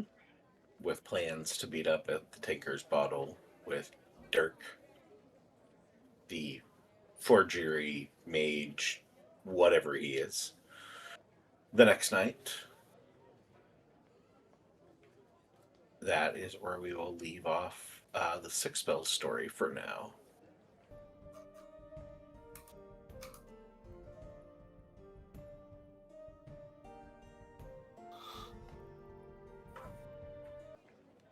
As we pick up with the second half of the session, and literally travel to Okaria, as the day has passed in Six Bells. 2 other members of Cybil's Spear have been aboard Storm Chaser, heading southwest towards the East Shore region of Okaria and the port of Ashmane. A location that one knows quite well, and the other, honestly, not that terribly bad either at this point. Having been here before on multiple occasions, as make our way back to Old Moral.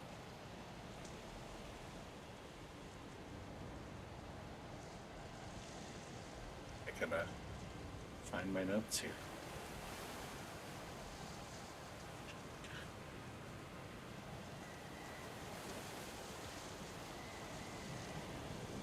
To board your ship, begin the multi-day travel back to Okaria. The 2 of you having some opportunity over the course of roughly 4+ days aboard the ship to communicate a little, just the 2 of you. If you wish. If you would rather jump ahead, we can definitely do that too. So it is entirely up to you. If there's any conversations you wish to have over the several days you have aboard this ship.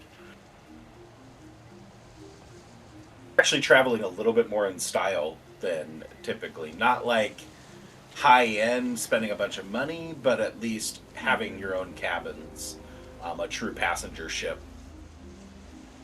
Ooh. For a more pleasant voyage. Yeah, I mean, Xedre will make no efforts to stave off conversation, and will definitely try to find Lonan at least once after every single day begins. If we have a meal together, he'll go ahead and make efforts to go ahead and sit next to her, chat, wondering what she's doing. He's not going to do anything to keep himself busy, but will vicariously live through whatever Lonan is doing for downtime in order to keep himself distracted, because most of his work would just remind him of a specific somebody.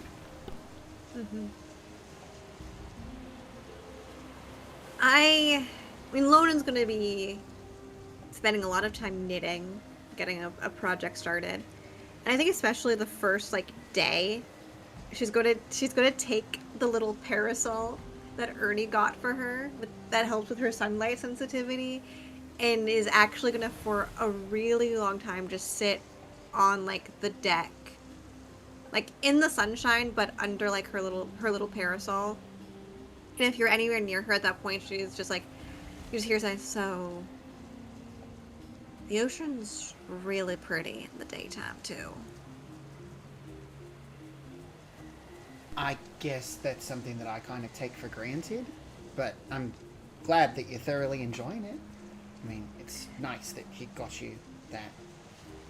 Yeah, it's she gives it a little spin. It's really nice. Yeah, no, the way the light normally would reflect off of the water, it makes it difficult to focus. Gives a really bad headache, like, and she'll tap the like her forehead right here. I'm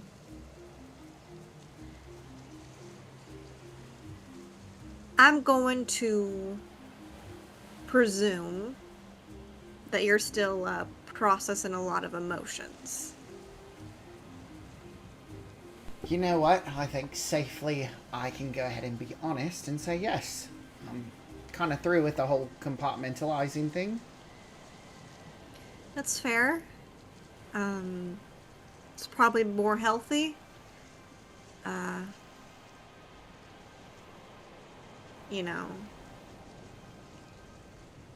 I'm hoping that maybe if we can find some, maybe now that we know something, we can convince your friend Virilia to give us some useful information. It's a little bit more particular than that. I mean, she's all about equivalent exchanges. So I don't know exactly what she's going to want for what I'm asking. And truth be told, I'm not even ready to go ahead and ask her about Alfred.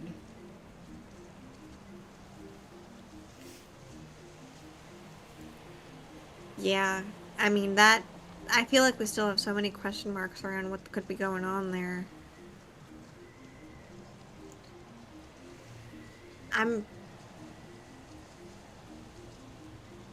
I know, there was some worry about him going back to y'all's place, or I think it was there. Is there any way we can send a letter to his family? To Alfred's family. The worry is, if I've gathered enough, his family is somewhat important, and the dreamer might want to use that. Right. I've never been out to Eagle Fall before. And I mean, if Brevin was really playing his cards right, he'd go ahead and send a letter first thing, or he'd go ahead and show up in person. So, sending a letter from an absolute nobody like me, I don't know if it would be received the same as a scion. Their son coming home. Yeah. Right. Alfred was kind of quiet about most of his home life. I mean, he's really smart. He knew plenty about the worship of Infernus, so maybe there's somewhere we can check out in Ashmane. One of the temples have a relationship, but the wound's still fresh. Mm-hmm.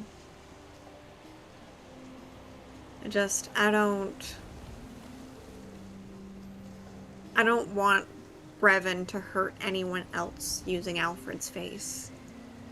I mean, I know I never knew Alfred personally. That just feels disrespectful. Yeah. Is there anything particularly that reminds you of Arlo that you kind of have to cope with? She pauses for a moment and looks down at her boots. A lot of things. You like to tell stories. And sometimes, when I read, obviously, he had a pretty big library, so books a lot of the time. Sometimes when I see something that I know, even if it's just looking up at a mountain, and there's, so many stories with, like, mountains in the distance, it's sometimes like I can still hear his voice saying them. Yeah. I mean, so much of ship travel was constantly checking in to make sure that he was doing okay. Had proclivity for seasickness and didn't particularly like the ocean, but now it feels quiet. Not super great to sit alone with that. I understand. It's, I don't have much good experience with, sea voyages either, up until meeting y'all, which is weird that your sea voyages all seem to have been pretty bad for so long. Right. Yeah, my first one was kind of it wasn't bad, it was just in the aftermath of some pretty big things, so. But you would see your family soon, which is... she could have pauses. They seem, your father seems nice.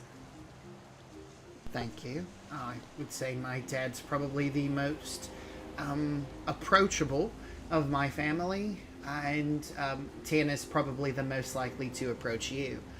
But the rest of my family, they're workhorses or babies.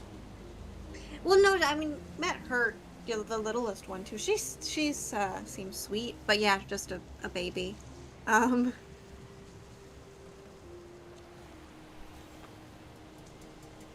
But I know you want to protect them, so that's got to count for something. Can't be awful people. No, I mean, I think I haven't taken into consideration just how long I've been gone. My dad made the efforts to go ahead and send not only letters, but also gifts as well, the last time we left. So it's going to be nice to visit them, but I don't want to see them before I can go ahead and promise their protection. So I'm probably going to go straight to Varelius first. I mean, you said you wanted to meet her anyway. Oh, yeah, no, so that's fine. I do have... this whole mess about finding out that this dreamer fellow is a dragon? Right. Yeah, it's... I can't say I'm necessarily surprised. I mean, the powerhouse that the dreamer is, capturing people inside of these dreams, I think it makes sense.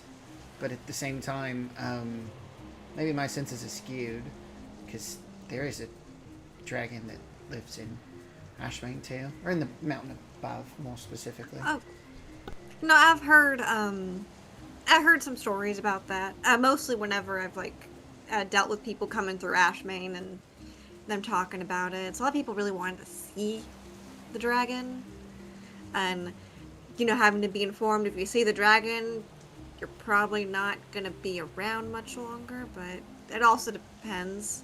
There was some of them are nice. There was the one that we met. What was her name? I have it in my notes, and I have to find it, and it starts with an M. N. Navarra. Navarra.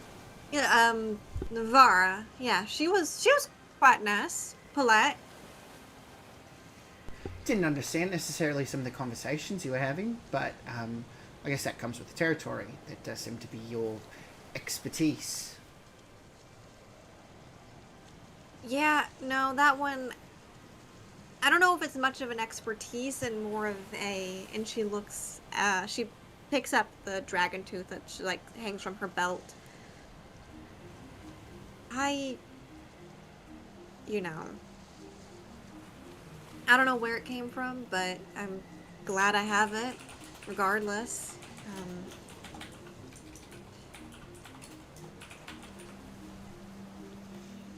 Do you think I have enough to give Valeria for the asking about the this? What, where, why it does what it did? I don't know. It's different for everybody. I mean, there's people who came at some of the lowest points of their life seeking to go ahead and help themselves or help others that they were close to, and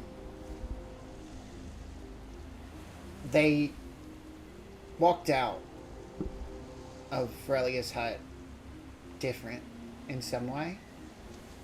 Most of the time I wasn't privy to the actual exchanges, but really wanted me to go ahead and escort them back to Ashmane proper. Guess she did like living in the woods, so she was pretty particular about making sure that people had a path back. But everybody's different, Lonan, and as long as you mean well, I don't think it would be anything horrible. She did have a wicked streak of traumatic irony, though. So, appreciate that about her. Fair enough. Fair enough.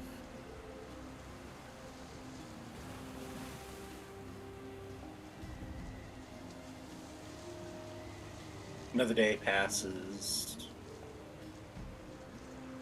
And another. Mostly pleasant weather. Early summer. Good winds. Making good time. No signs of storms. No signs of issues. No signs of monsters under the boat.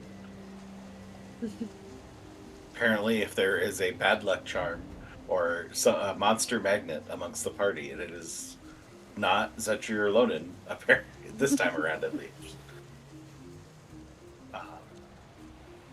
Any final exchanges before you make your way to port? Okay. Probably just small talk. Yeah. All right. About 3.5 days of travel. Find yourselves,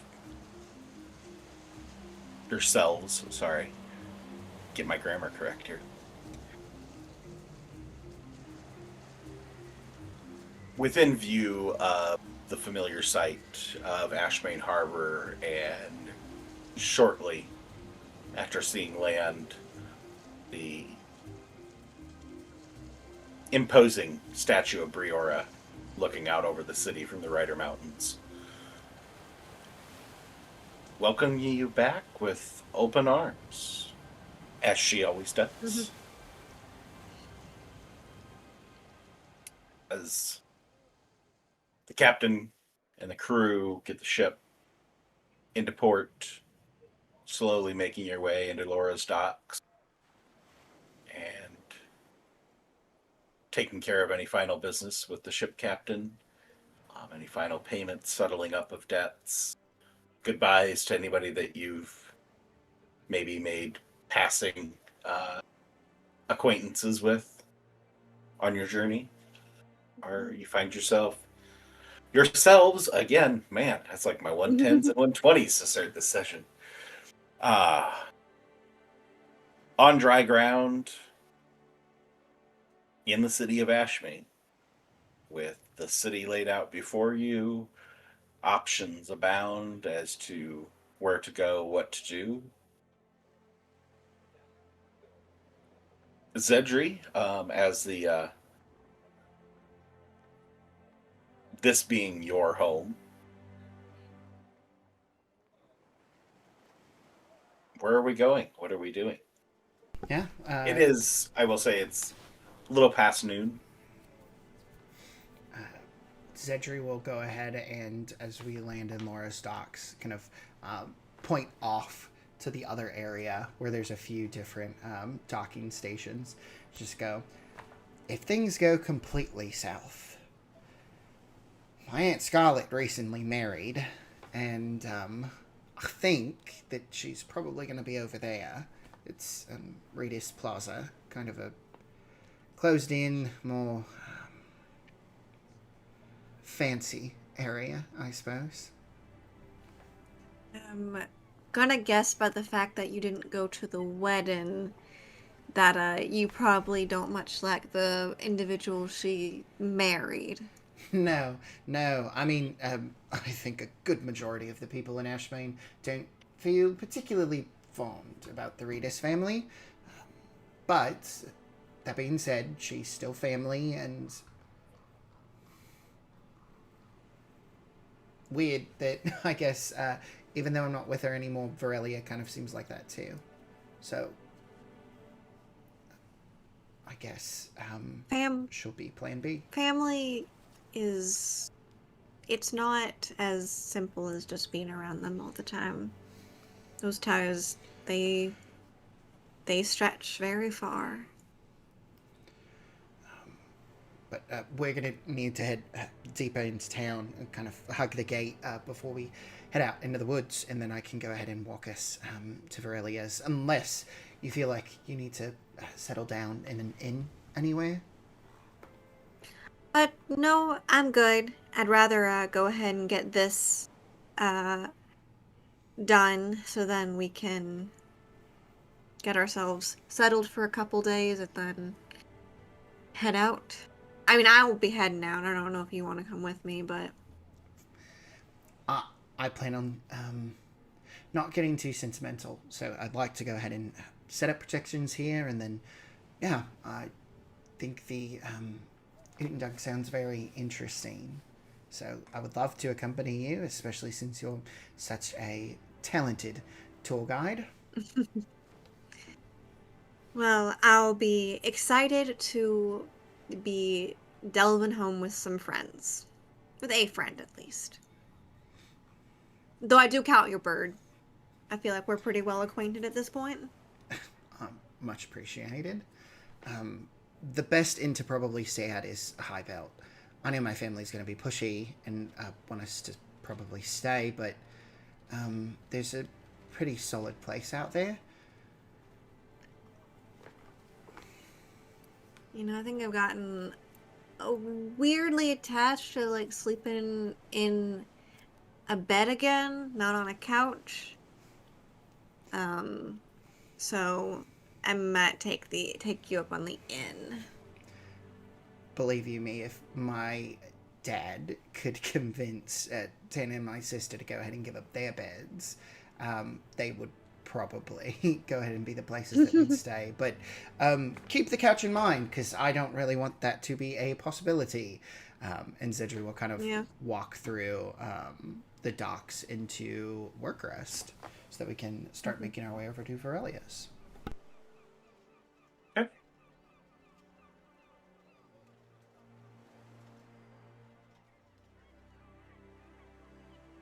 You kind of hug the eastern side of the town, walking between Work Rest and Seagate and up into Destiny Flats, picking up it's like a subtle sulfur smell from the Destiny Springs that's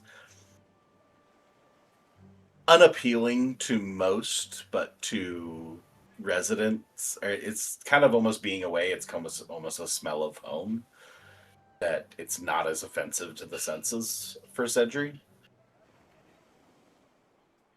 And we'll also note, for Lonan's purposes, you do not need to use your parasol or risk it getting ashy, because you are now back under the cover of the ashen cloud that perpetually stays above this city and keeps it in overcast darkness, dim light. All along this way as you're walking and stuff, just that statue of Briora getting a little bit more imposing as you get closer and closer to that part of northern portion of the city. Passing through Destiny Springs, you pass past Mage Core, mostly staying kind of luckily or unluckily, depending on how you want to approach it. Nobody really pays too much attention to you. You don't run into any familiar faces that stop you along the streets. No surprise Tanner ambushes or anything like that. It's my understanding that there was not word set ahead that you were coming. This is surprise visit, and it seems to have held as being a surprise visit. It's been several days since you've seen Kiesel. It's been weeks since you saw Salinas, Jofridir, Aliona, and closer yet to half a month since you saw Brevin / Alfred. Let's say somewhere up to you, Xedre, but somewhere in your mind would register this is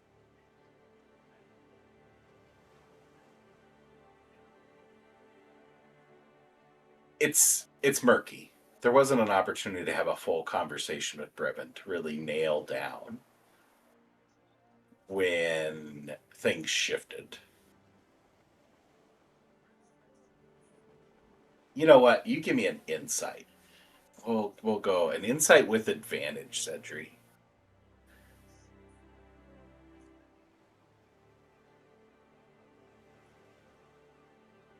Nice rolls. Thank you. With 23, hell, even with the 20, there's a part of you that feels like this is the last place where Alfred was truly himself. The things seemed off after the dream walk and the introduction of you guys finding out about Brevin and that he was there, and that you don't know whether it's tainting your memory, that it's a matter of this is the last time I remember Brevin not existing, is here, or if it's that intuition and whatever friendship, relationship that you had established with your Fireheart friend that is informing that part of your brain, saying this is the last place that he was really himself. Quite a while ago. But as you continue on the road, continue heading north, get out of sight of Briora's eyes, Briora's gaze looking down on the rest of the city, and get more along lines with Low Belt and Big Vent as you continue heading into the forested areas to the northeast of the city. Able to kind of compartmentalize and push that back away, push those thoughts away, not having to look at the goddess's visage from this angle, and focus on your destination at hand.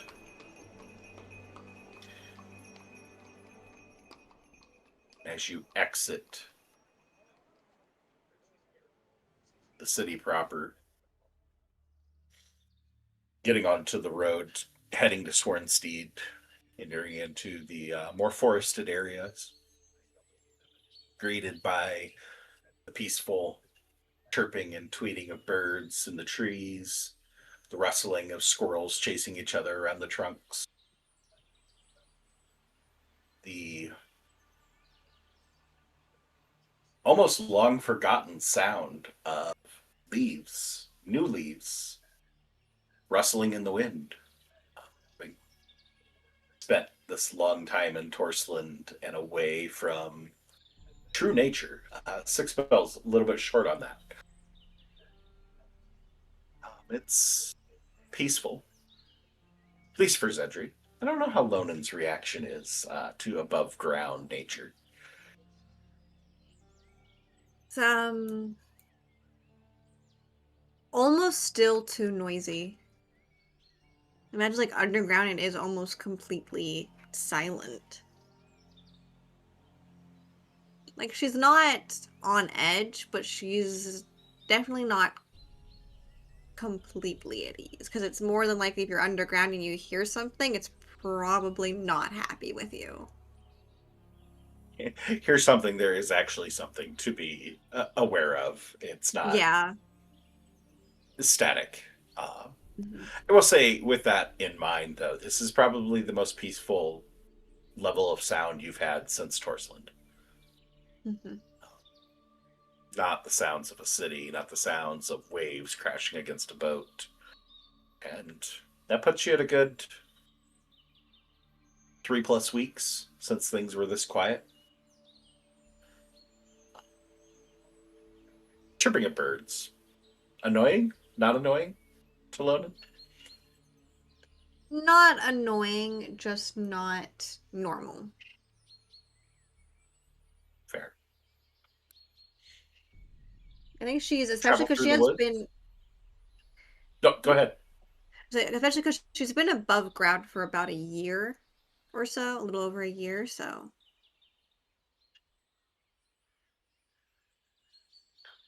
Continuing your journey, you eventually get to the point to branch off of the main road onto the packed dirt path, back into the trees, winding back and forth,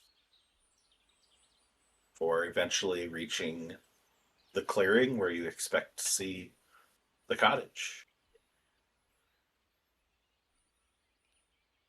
There it sits, far side of the clearing, sheltered by the trees, winding path, packed dirt leading through sporadic wildflowers and tall grasses that fill the rest of the clearing. The quaint, small, thatched roofed cottage of Aurelia, the Witch of Ashmane, in quotes. Xedre will kind of do that thing where he turns around and kind of jogs backwards slightly, and it's just like, okay, so for context, I haven't really officially been in a working capacity with Varelia for about 7 years, but I mean, I just saw her not too long ago, and my little brother kind of took up the charge after me, kind of passed the torch, more so like it was yanked from me, but irregardless, should be great ally. So she's quirky. I mean, just be yourself. No need to put on a show or anything like that. I'll be honest. I don't know who else I would be but myself, so That is good to hear. Zedra will kind of trot back around 180 so that we can head to Varelia's door.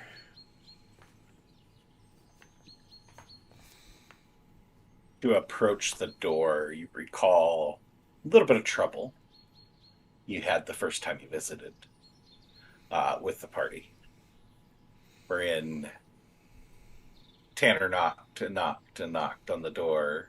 No answer, no answer, until everybody kind of gave it a little bit of space. Uh,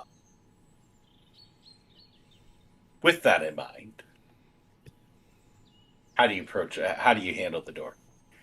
Zedri's going to walk up to the door, give a super quick 2 knocks, and then quickly step backwards. Like he'll even check his feet. He was used to able to take like multiple steps backward, but now that he's a little bit more grown, he can go ahead and have wider steps. So he really only needs to take about 3 big steps back. He'll look to Lonan, see if she catches on. Lonan's gonna kind of like be standing like a little bit behind him, like not hiding, but just kind of like off to like right behind his shoulder, just like a okay.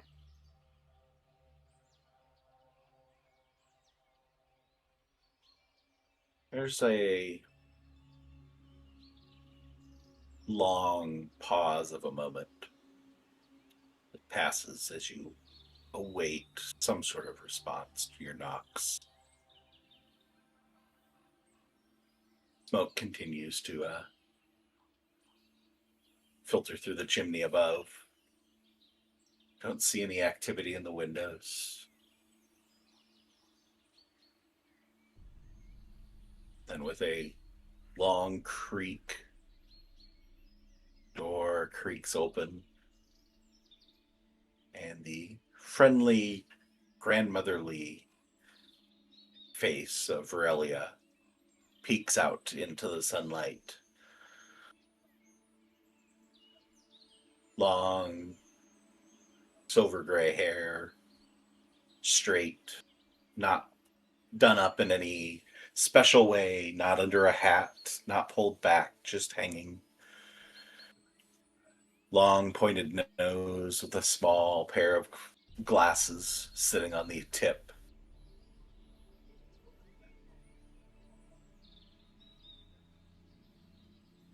Oh, Xedre, came back again.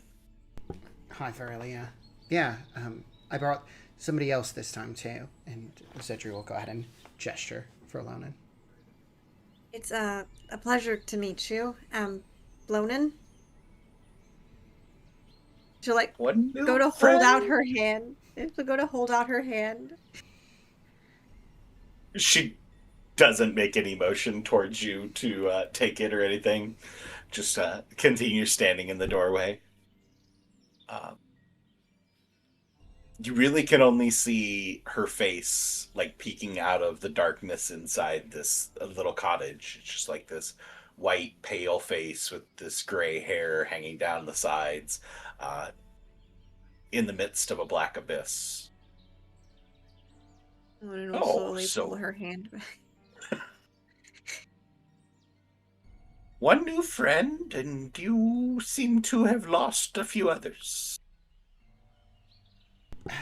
The others are all accounted for, except for one, but that's not really what I was here to talk about. Do you mind if we come in? Yes, yes. What kind of hostess would I be if I didn't invite you into my home? Appreciate it. She, for the first time seeing any other part of her body, as one long arm reaches out, short sleeves, and so just this long, pale white arm that's almost abnormally long, almost supernaturally long as it reaches out towards you, and then just these long, bony fingers just like move, kind of just gesturing for you to come in. Come in, come in. I have a question. In all of the stories I know Lonan and Arlo have read and discussed, is there any description from any of them that might at least be similar to Aurelia? Give me a history. Can do that. I can find where history is. There it is. Be like my last history check. I rolled off that one nicely. You did. Tia. With a 15, a few vague similarities to a couple different varieties of fey creatures. Mm. In particular, with the 15, the only one that really jumps to mind would be some varieties of hags. Gotcha. Okay.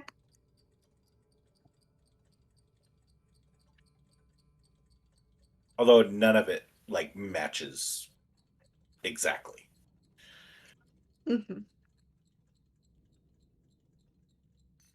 basically like if you were stuck to answer what is Verelia on a multiple choice quiz, and Mhm. hag is one of the answers, it'd probably be the one you'd pick, Mm-hmm. but not because you know it is, but because you know it's not the other ones.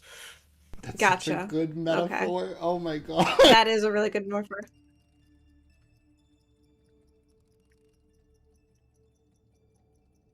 Come Should in, come in. follow. You must wish to get out of the sun. I mean, luckily it ain't shining too brightly around here, so could be worse. Cedric, you put the kettle on. Yes, ma'am. And Xedre will head back to light the kettle. She'll give a quick glance out the door to check that there isn't anybody else. Then I'll pull it shut. Um, Rather quickly, she grabs it, and it like the light source coming in to this cottage like abruptly disappears, but then it just slow click, um, like a rush to the end that just stops, just short, and then it's just gently closed. Have a seat. Just move that off of there, and you can sit there, and that should be fine. Okay, good. You found the teapot, and the cups are up there. Here, I'll get the tea. If there's anything I can do to help. No, I'll be the hostess. I can take care of prepping things. I have a few bags mixed up. I should be good. So you said this, not here about missing friends. What are you here about? I gather it's not a social visit. I mean, I would like to have social teas, just because I feel like last time we didn't get to talk too much with all the others around. But you're right. I have a request, and it's a pretty big one, so I wanted to discuss what it might require. You don't mess around, I suppose. Ah, get this, and she just shuffles over to the teapot next to the fireplace and drops in a bag of unknown herbs.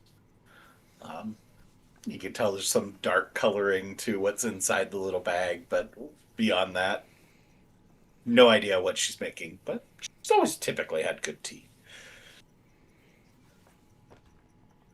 Let's get the tea going. I think there's still some cookies in the jar if you want biscuits. Lonan will go get a cookie. Xedre will look at the cookie It's jar. just right over there. And she reaches out that long arm again, points at the this cookie jar of a dragon, kind of Oh, holding its knees in, kind of in a tucked position. that's really cute. Oh, you can thank Xedre made that for me. Oh, so many years ago. It seems to be a conversation starter. That's actually something that the others brought up too. I mean, it's certainly a conversational piece, and it looks very well made as well. I guess that it actually has to do somewhat kind of with that. I mean, my family were the ones who helped me make it. They made sure that I went ahead and got all of the clay filtered properly before I started going ahead and throwing it, and they even helped me put on the glaze before we fired it. And now I need protection for them, and I was hoping that you could go ahead and assist with that. So she's in the process of sitting down in her chair as you start going into this. As she started the process as the cookie jar conversation was starting. Kind of just like gets that half seated, holding on to the arms of the chair, looking up. Now, what have you gotten yourself into? You weren't messing around with him. With who? Oh, the one we discussed that had hold on your friend. No, but it's about that friend. I mean, it might have been connected. I think that we were in Torsland, and we were in some sort of ruin, some sort of mine, and it was converted. And down in the far depths, beyond basements, there were these furnaces. They weren't hot, they ran cold, and they had this weird coloration of the fire, and they seemed reactive to the arcane. But things went bad down there, and we were expected. And in a moment when I thought that I had a friend, I found out that it wasn't Alfred. It was somebody else who had taken over his body.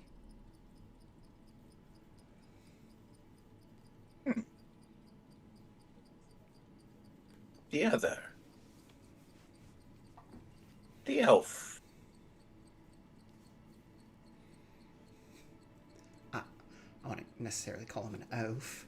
I think he's quite capable. Elf. Elf. Oh! Wait, no, he's a fireheart. Darlin, No, the I think other.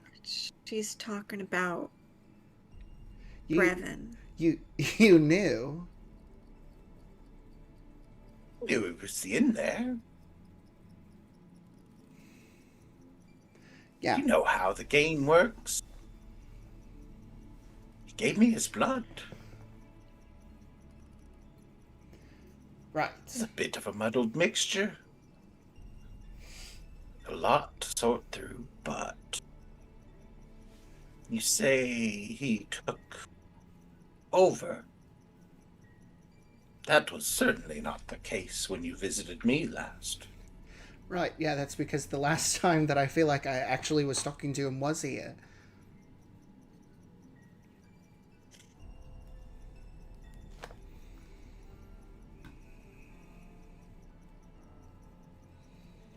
You know, you didn't say goodbye again last time you were here.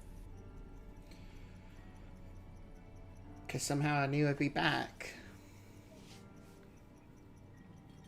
I just didn't expect it to be like this. Do you think this other might try to harm your family? Yes.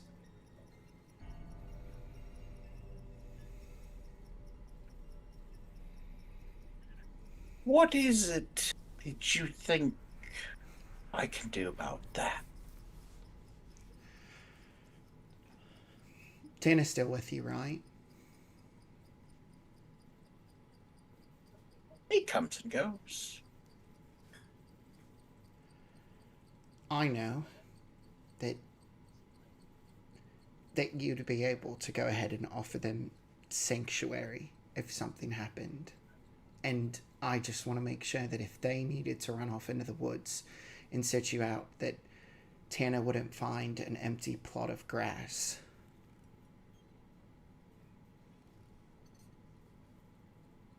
You know that your brother's very dear to me. I wouldn't leave him out in the cold. But the rest of my family, my mom, my dad, my sisters,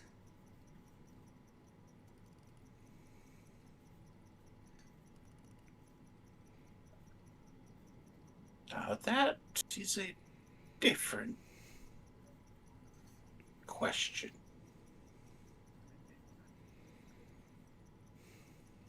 He's ready. right, I'll grab it. And I'll go ahead and go over to the fireplace to grab the kettle. What about you, my dear?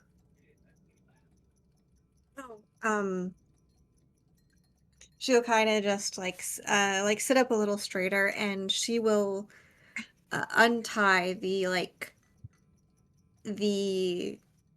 what keeps the dragon tooth held to her belt, and she'll just like put it on the table. Um, if I'm gathering this correctly, uh, you told Xedre and the others a bit about a very powerful individual. It's kind of through dealing with said individual is why I'm traveling with them, but um the same thing that happened to them all, the sleep. Currently, that's what my husband is suffering from. Um, Not necessarily hear about that, but when I found him and some others, I found this. And not long after, well, do you mind if I uh, summon something to just show you? It's easier to show than explain. Folk won't be a bother, I promise. She goes, just kind of holds her hands out towards the open space in front of the fire. Yeah, Lonan will touch the dragon tooth and then just like swipe like a wave over her hands to the empty space, and folk will appear in all of her uh, black drake glory. This kind of just shakes off her wings a little bit and goes to bare her teeth, but then realizes there's no threat, so it's just like, Aurelia goes, just like sits, looking at folk, kind of almost examining her, thinking deeply. Doesn't say a word for a few moments. Stretch on. But your keen perception, Lonan, tells you it's not an invitation to fill the air with speech. She's doing something. mm-hmm. She goes in. After those few moments that seem like minutes pass, she goes and reaches out her hands, just kind of cups them around Folk's face, brings her head down, just like staring into Folk's eyes.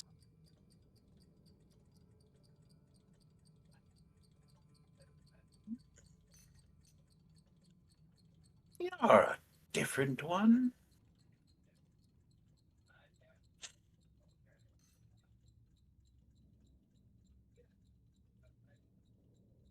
Interesting. And she goes and she just like boops one long bony finger on Folk's head, and Folk dissipates, disappears, as if she's been unsummoned.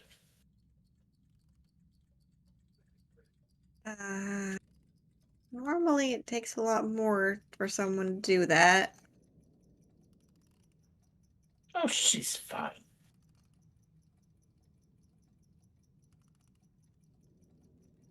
So what It's is not. it that you want from me? I want to know why this happened, and I want to know who, corrects herself, this uh, tooth came from.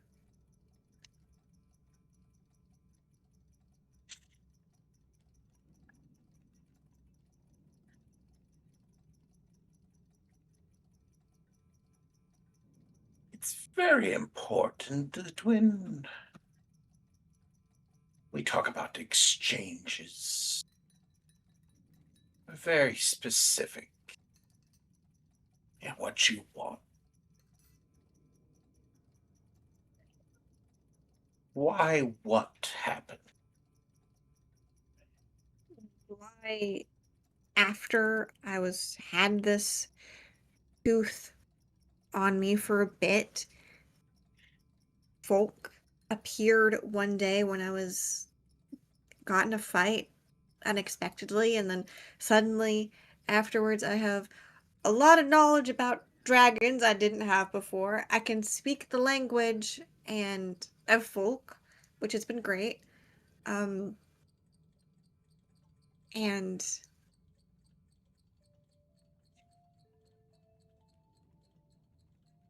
I I don't believe in coincidences, and I know that if this tooth was in that place and I found it, the the the gods put it there in my path for a reason. Or maybe something did, but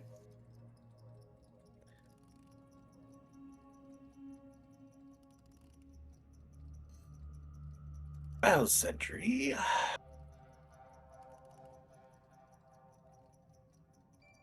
nothing else, you are always good for a little bit of interesting entertainment. Thank you. And he'll go ahead and finish pouring the cups of tea. Now, Lonan, was it? yes, ma'am. Don't gather you were able to touch the aether before finding this tooth? No more than what Noctalis gave me. Oh, yes. Xedre, do you recall the first time you were able to touch the aether, manifest your magical abilities? Yes, it was a sprout that summoned underneath my foot, and I tried to stomp it out, and it kept on growing.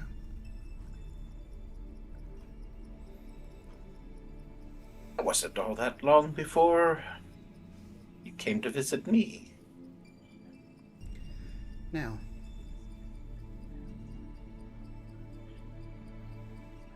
How was it? About the same time you started to learn about your, as Lonan put it, your God-given abilities? yeah, I started catching things on fire, and I thought they were gifts from Infernus, but they were all tied to nature, just like that sprout. The reason I bring it up, a little bit of lesson in Arcana. See, there's some that born with a natural attachment to the weave, to the ley lines, to the springs, to the aether, whatever you want to call them. People like Xedre here, born with that natural attachment, drawing from nature, a natural conduit. There are others that force their way into putting together the science of it all.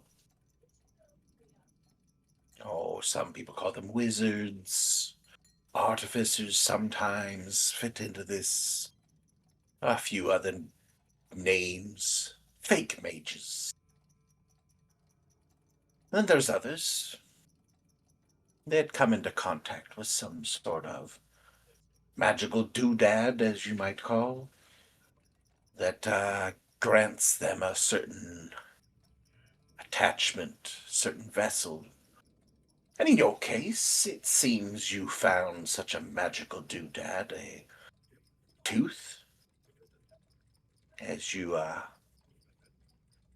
carry with you, put you in touch with this delightful draconic beast.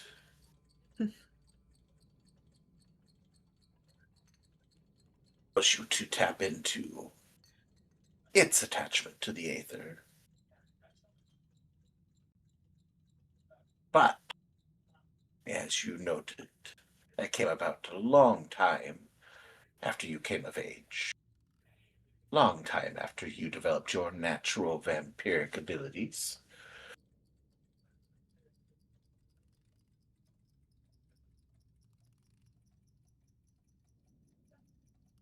But I don't suppose that's exactly what you were wanting to know, is it? You're more interested in why there. Yes, especially knowing that the recently finding out the individual that we've been dealing with that has my husband also seems to be of some draconic influence. So pause for a moment. Shadow dragon? What we have gathered, though. So I see your Satyr friend passed along his information that he Ronan looks asked me over. before you left. Ronan looks over at Xedre. Xedre just has his head so far back into the cushion of a seat.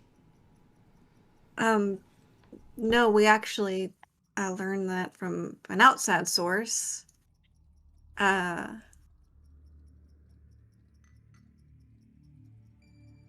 Salinas didn't Yes. mention that. Dreamer, as you care to call him, was a dragon at one time. I don't know if he still takes such form.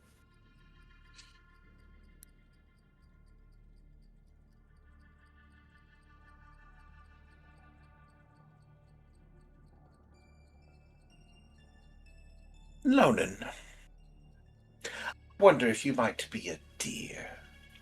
You need a small offering in order to better answer your question.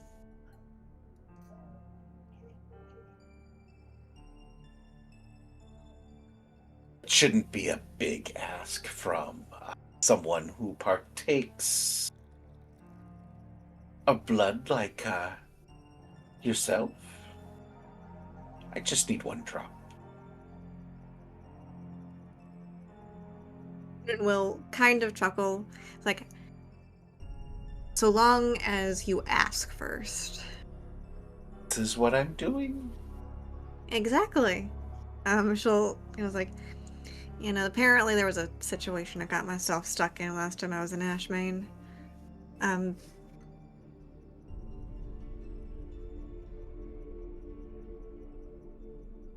We'll say this. I know that it is, she'll kind of pause.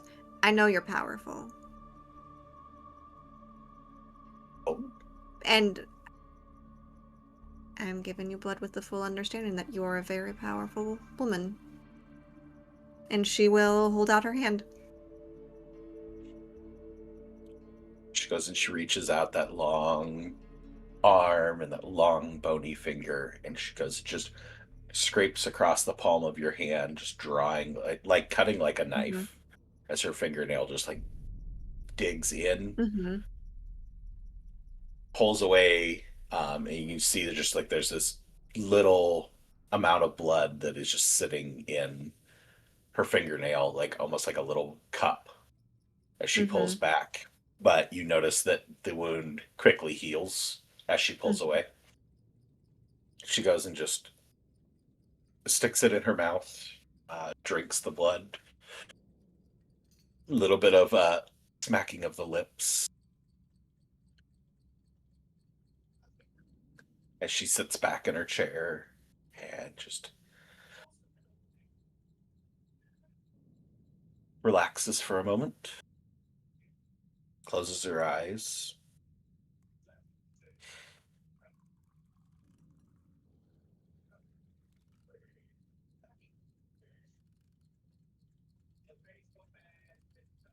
So you're kind of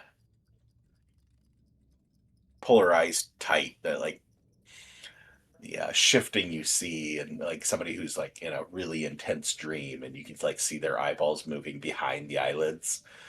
Mm-hmm. She goes and she's like, there's almost like a wince before she opens. Her eyes are white as she opens, but then they slowly shift back. She sits back up in the chair, leans forward.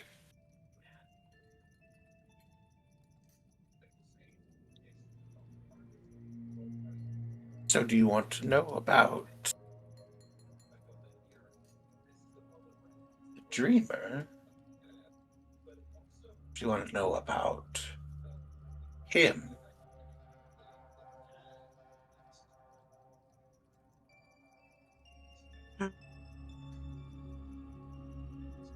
Are they not? She's like, are you? I'm sorry. This him is not. To look over Xedre. Do you think she's referring to? Oh no. Oh.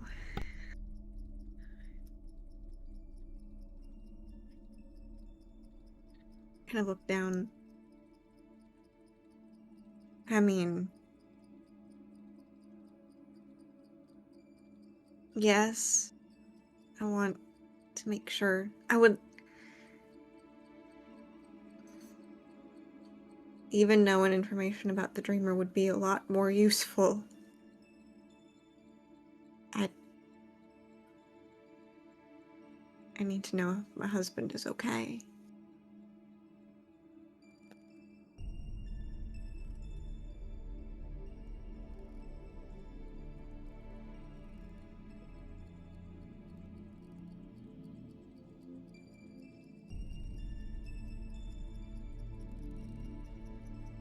I like to deal in fair trades. I won't claim to be able to give you something that I can. If your husband is where you think he is, I won't be able to locate him.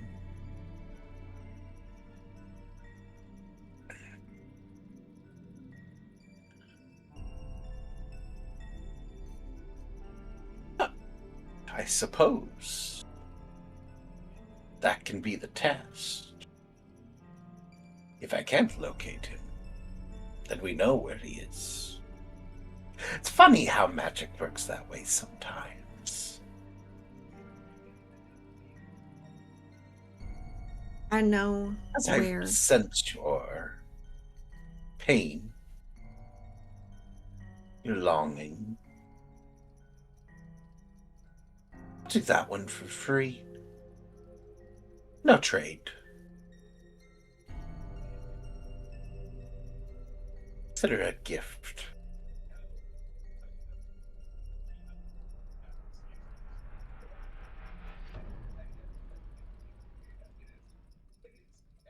I just need something of his. Um, I know it's like I don't have anything of his right now. Um, Anything that once belonged to him? she pauses and reaches into her. She pulls out her bag, reaches into it, pulls out her journal, flips, and then grabs her pen that is kind of like shoved into it as to like hold her last spot.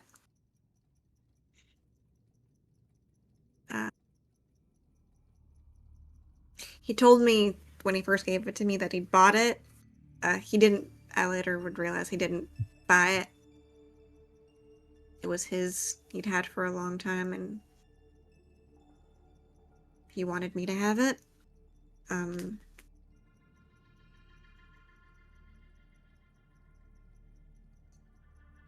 She will with like some slight hesitance, put it on the table and then slide it over. Just for clarification, what are you sliding over? The journal or the pen? The pen. Okay. Now, dear, I do need to warn you. I can't give it back. I kind of figured.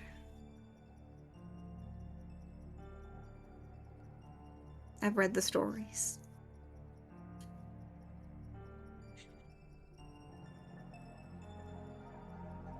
Very well.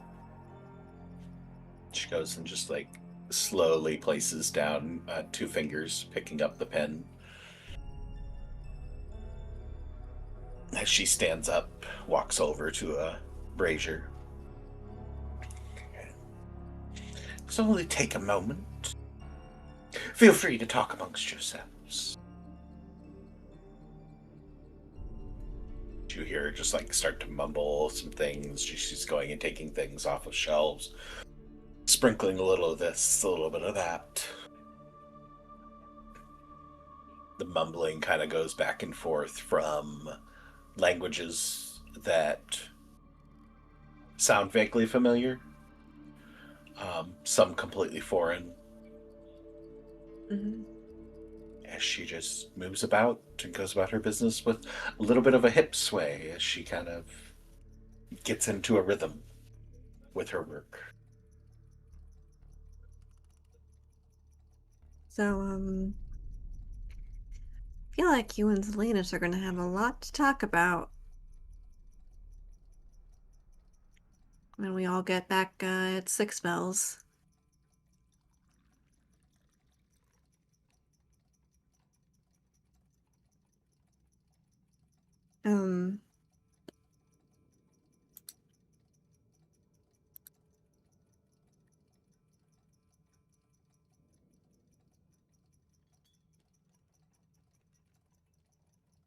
Yeah. As I don't think you might not have heard me. Lonan. No, Xedre heard. He's just Oh, okay. completely silent. He's looking over the cup of tea, and he'll just nod. Nonverbal for the moment. Mm-hmm.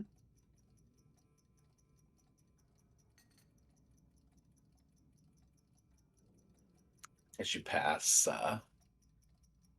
the moments in relative silence, aside from the murmuring and mumbling of Virelia at her brazier.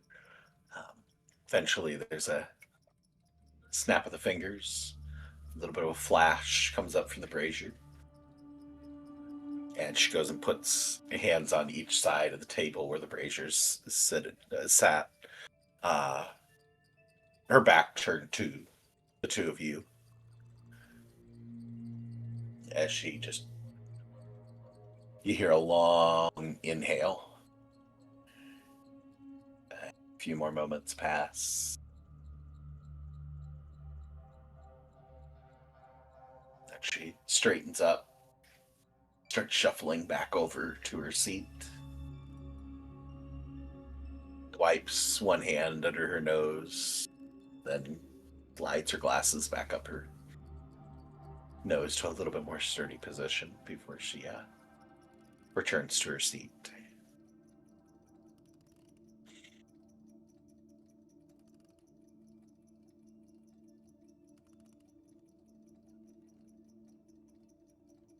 I can say with certainty he is not on this plane. However, with that same certainty, and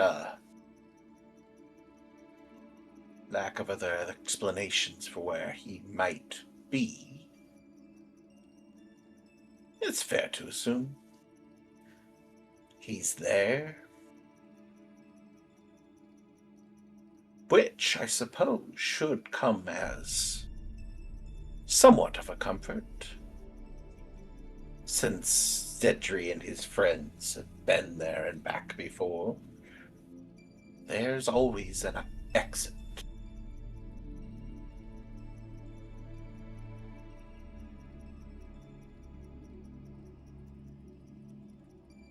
The hollow Xedre. comfort. Yes. What a comfort. Why? Why is there always an exit?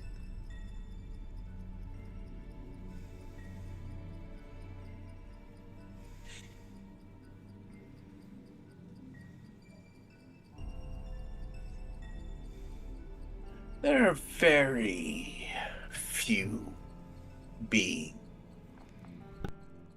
able to create inescapable traps.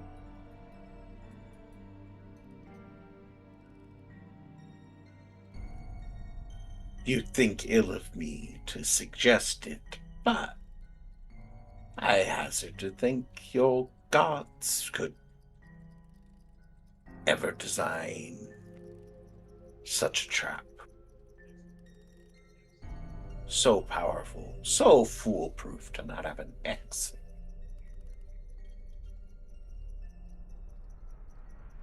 So it's a shortcoming then.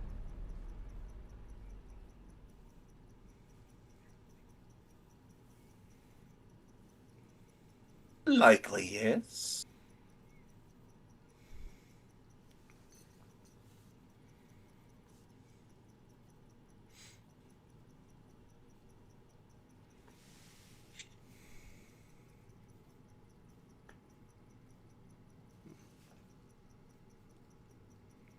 Quite possibly a design feature. Just to inspire hope.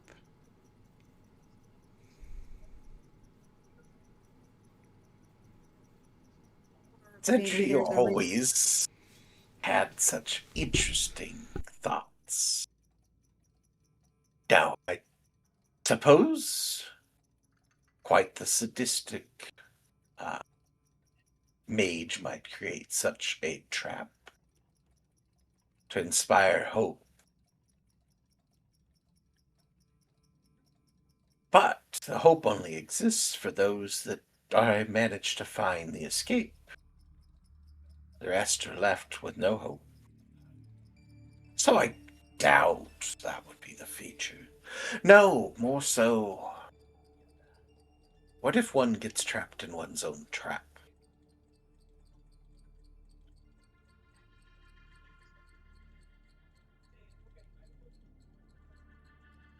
One would need an escape hatch to get back out. At least I would design it that way. I don't know what to think of what the dreamer had intended, but clearly we both know and I think your new friend here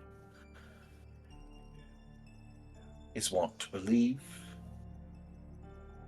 that there is an escape hatch in this one. Why doesn't much matter, as long as it remains.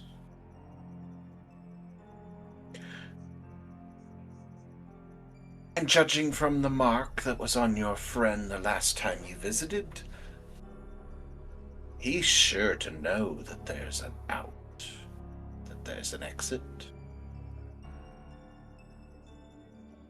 And if he hasn't closed it, Lonan, Your husband may still return to you. If he has closed it.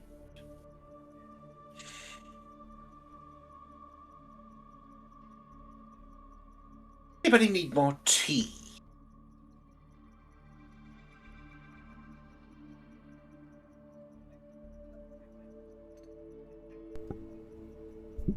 I No? could make do with another cup, please. And Xedre Just will. takes the teapot and just like slowly pouring as she just stares at you. He's just gonna chug. Like he hasn't drinking the tea, but he's just gonna throw it back and then hold out the cup for her.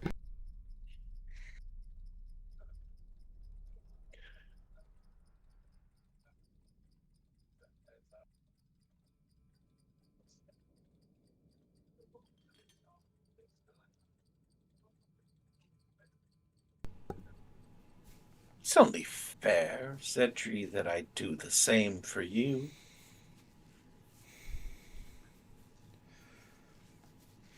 Joel, is it? You asked for one thing, Yes. but does your heart want a different thing?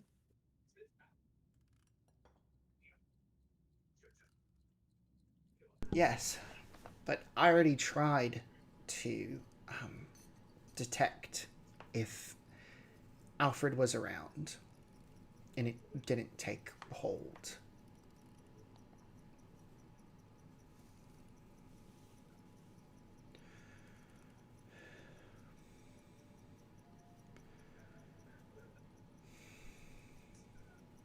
Suppose that's it then.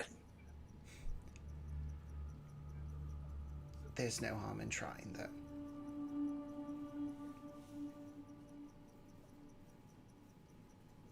I appreciate you have such a lovely respect for my dabbling. I've never had any reason to doubt you, and I don't think that I'm going to start now with what you've been able to give Lonan.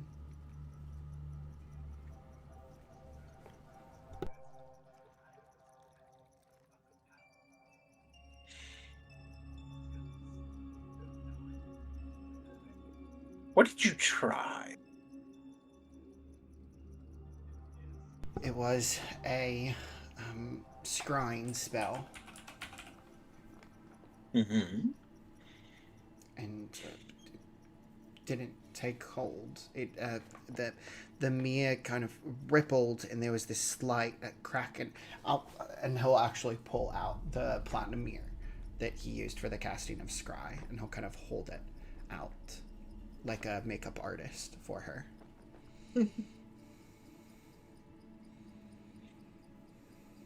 Anything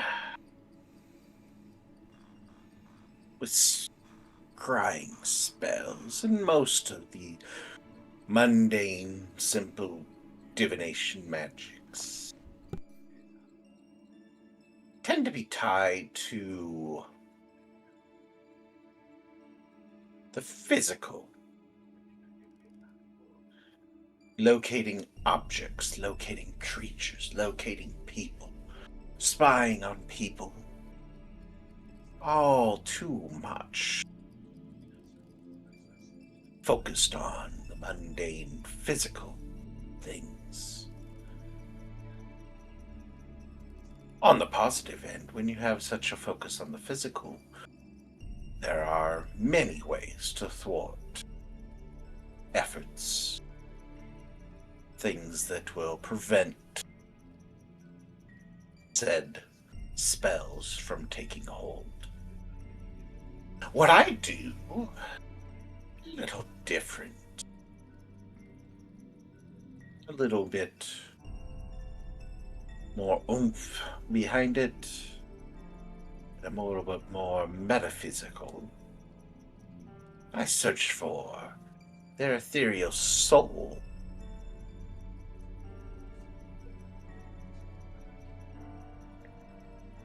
So this elven being took control. You really wouldn't be looking for Alfred anyway. You'd be looking for him. Alfred may be in there. He may be elsewhere. He may be nowhere. Back with your gods.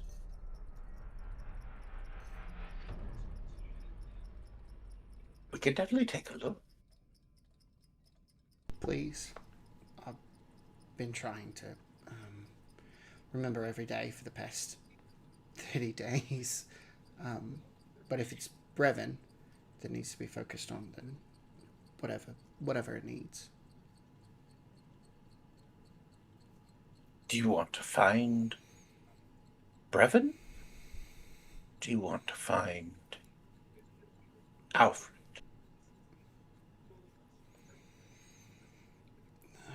He'll kind of look at Lonan a little bit. It's a whole cop of the horse, but I don't know which one is which. Because if we found Alfred, then how do we even get him back to his body? But if we find Brevin, then I could just have a source for my anger. But I'm not gonna go around the world just to hunt him down. There's other things that have to be done first. So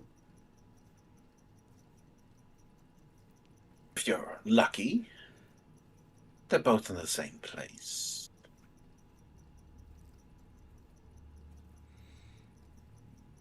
then, Soul, meat suit, all in one.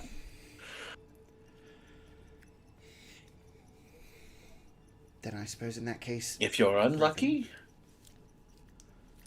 we have a whole nother problem altogether. yep. Do you have something of his? Xedre's gonna just like think of all of the objects that he has and all of the things that he had touched but weren't necessarily his.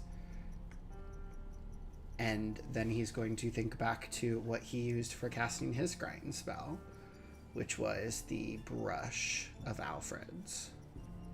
The sash? No, it was the sash, I think, that he had in his drawer. And he'll go ahead and remove the same object that he used for casting for his own scrying spell. She goes and takes it, like, doesn't just grab it out of your hands, just like takes one piece at a time, just like slowly pulling it away from you. Be about a moment. She goes through the same process.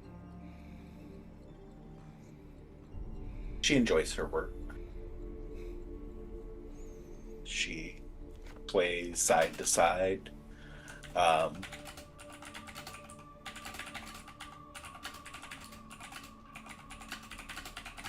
Before long, she returns back to her seat, eyes refocused.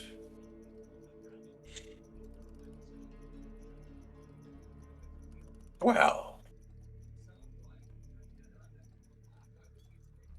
good news or bad news?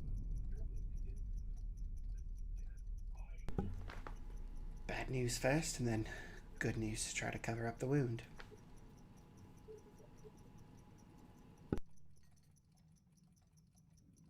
Fair enough. News. He's not in his meat suit.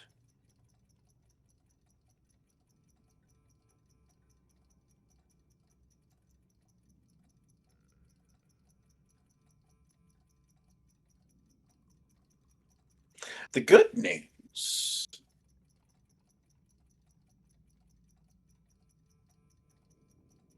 He's not dead.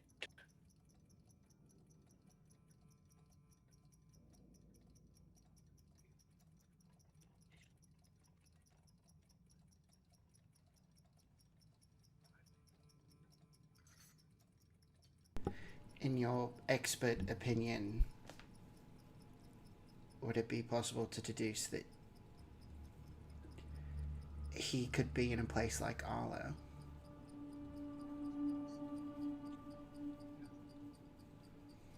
Suppose that's the in-between news? There's no trace of him on this plane. If he was recently deceased, there'd still be small remnants of his soul lingering, even at this point. That's why I know he's not dead. And why I know he's not with his meat suit.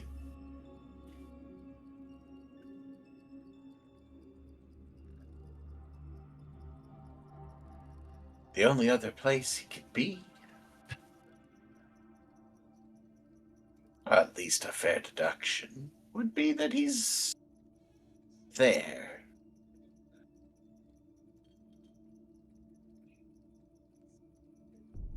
It's a little bit beyond what I have information to gather, or to conclude.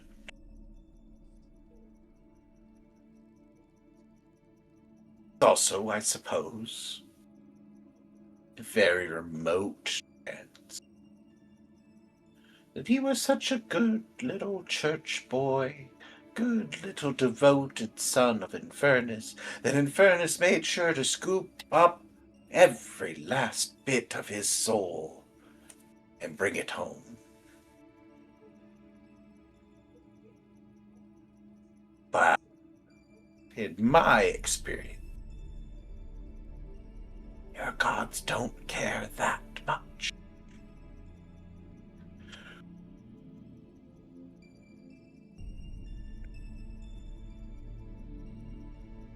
Xedre balls up his fist. It's a straight up Arthur meme. He's really struggling and biting his lip almost to the point of it drawing blood. But he will go ahead and nod to Varelia.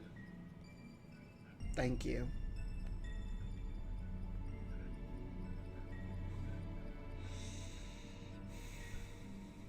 Always happy to help a friend.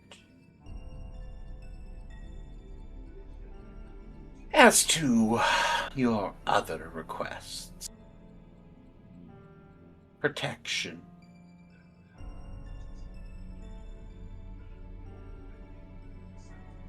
and the tooth.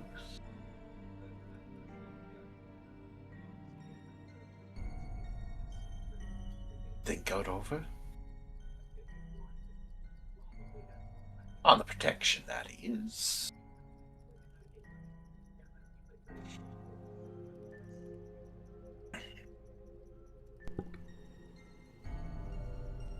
Never been particularly fond of your parents. Not that I would wish them harm, but to expose myself on their behalf is a big ask. It's not a no, but a maybe.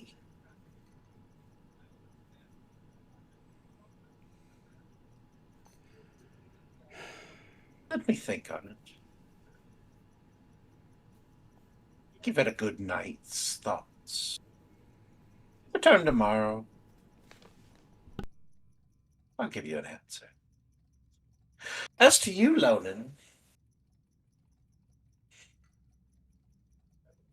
might I take the night to examine the vessel?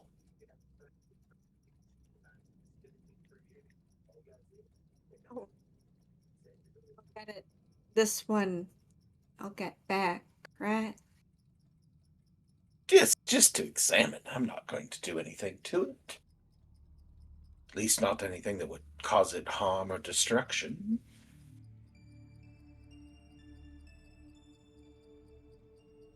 She'll hold the tooth and look down at it for a moment and just, in Draconic, very quietly, it's like, Volk, I don't know if you can always hear me when you're not around, but be good. I'll be back first thing in the morning.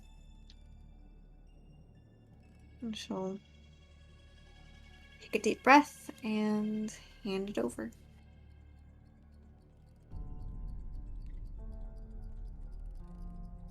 She goes and reaches out her long, bony-fingered hand and takes it in the palm, closing those long fingers over it delicately. What's your passive? My passive Pretty high. perception is 20. No, 20 for Lonan. 25 is Isabel. It's still pretty high. Passive 20 is still. Yeah.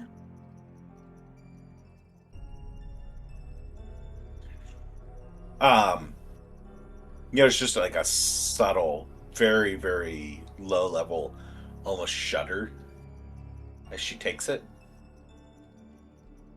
She goes and she places it in a little bowl sitting on the table.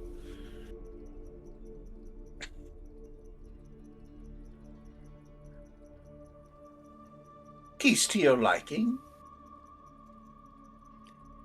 Oh, yeah, no, they're very good. Tanner's favorites. I always like to make them.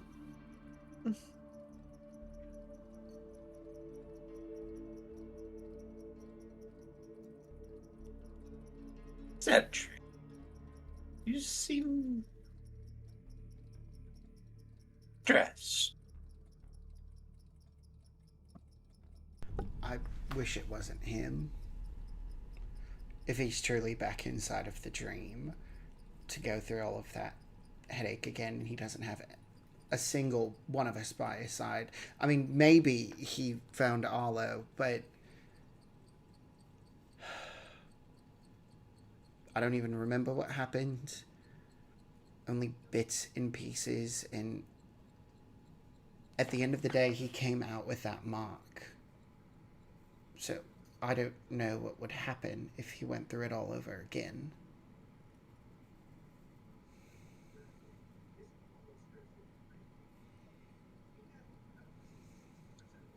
I think I understand. You know, there is an option. I wouldn't necessarily call it a good one, but an option. People like options. And I would very much be interested in what that is.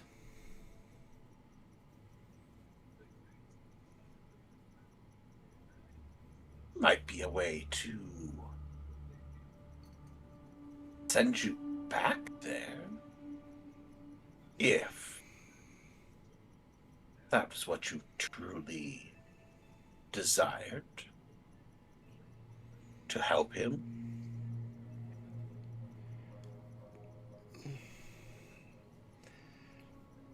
Mm. And for that matter, she just kind of creepily owl head turns to look over at Lonan. Same could be done for you.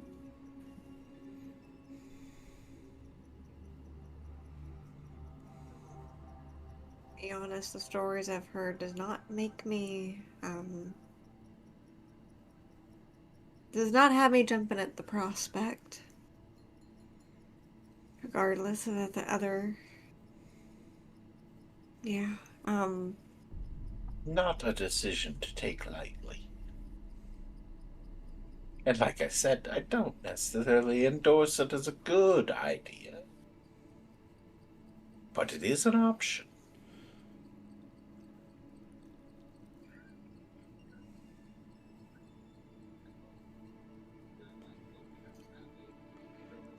Maybe once I would have jumped at the chance to go ahead and dive headfirst to go ahead and save him.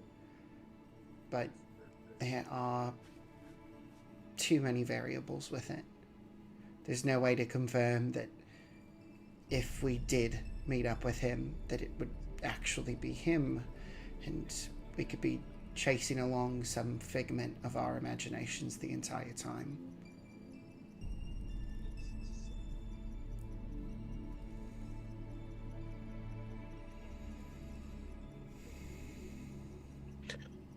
I suppose.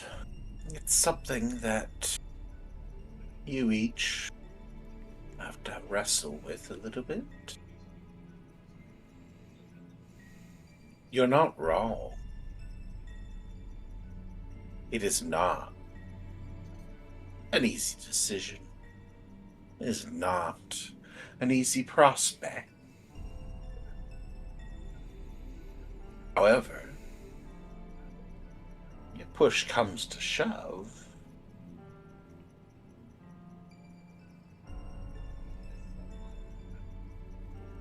sometimes we're forced into making decisions that aren't the best to save those we care about.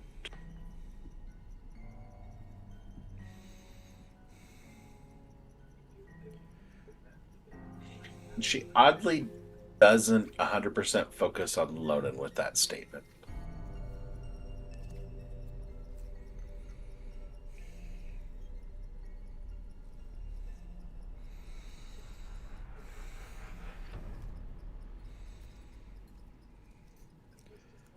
Well, thank you for giving us the evening to go ahead and think about it.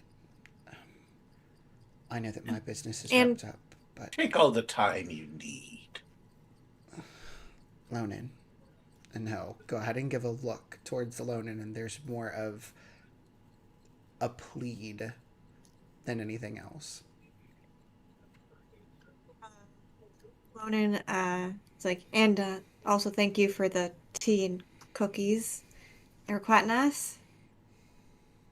Glad you liked them.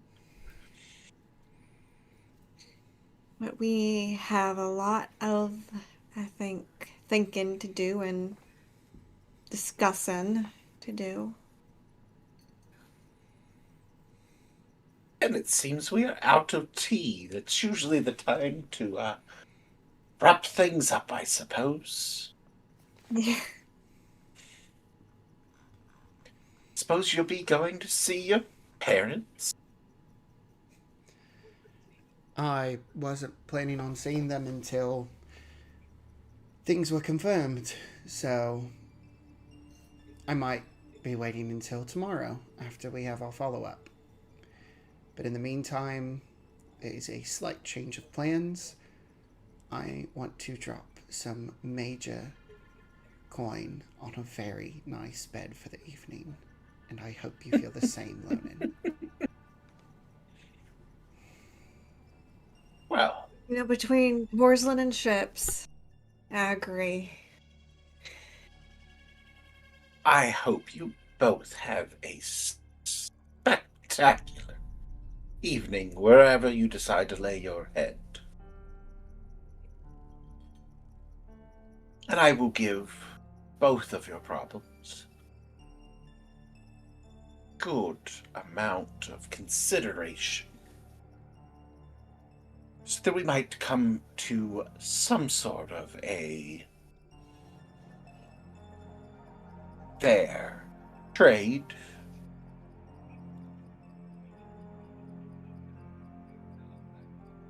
I want you to know, Xedre, I don't wish any ill will towards your sisters or your parents.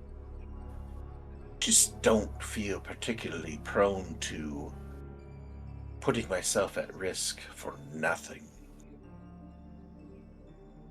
Whatever price I determine, I will give careful consideration to. I'm sure we can reach some sort of an arrangement.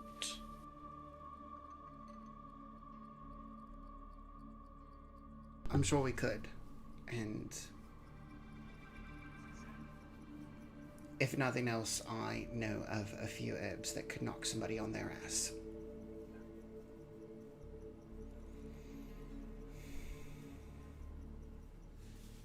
Well, the hour has gotten quite late. You best be on your way. Get your inn and get your supper and a nice cup of tea before you go to bed. A good night's sleep. And I'll be here when you arrive tomorrow. Yeah. Give my best of my regards to your remaining friends. And you, Lonan. Next you see. I hope you, share a fond hello to your brother and your niece.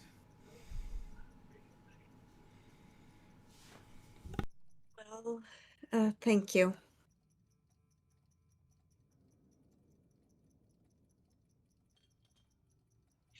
Goes and rises and shuffles over to the door and opens it, kind of just like providing you an ushering out of the cottage, which are quickly prompted by the it's night.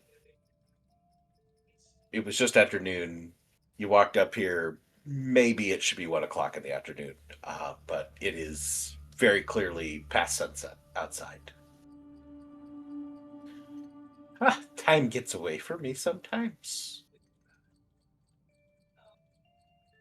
We will see you tomorrow, but to give you the satisfaction in the moment, goodbye. And Xedre will go ahead and put out a hand. She goes and she'll actually wrap her long arm around your shoulder and pull you in. Yep. Xedre will quickly shift that handshake into aiming like under her pit to go ahead and turn it into a hug as well. Always nice to see you. Thank you for all the help. Safe travels. It's a pleasure. It was a pleasure meeting you, Varelia. Likewise. I'll take good care of her. Thank you.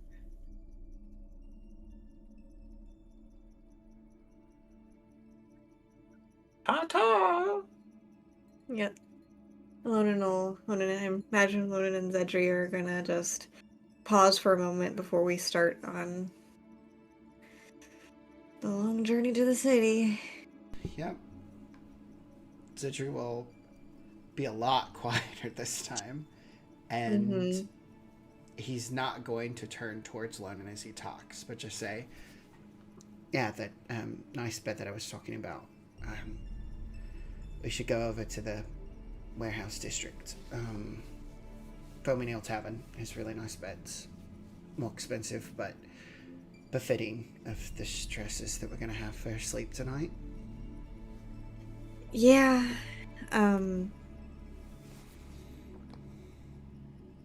I don't think there was any way you could have prepared me for that.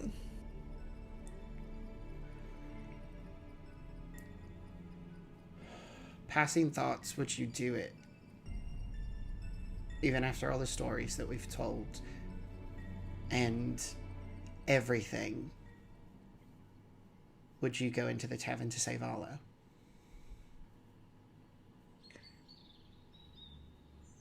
She just stares into like she looks up at the night sky.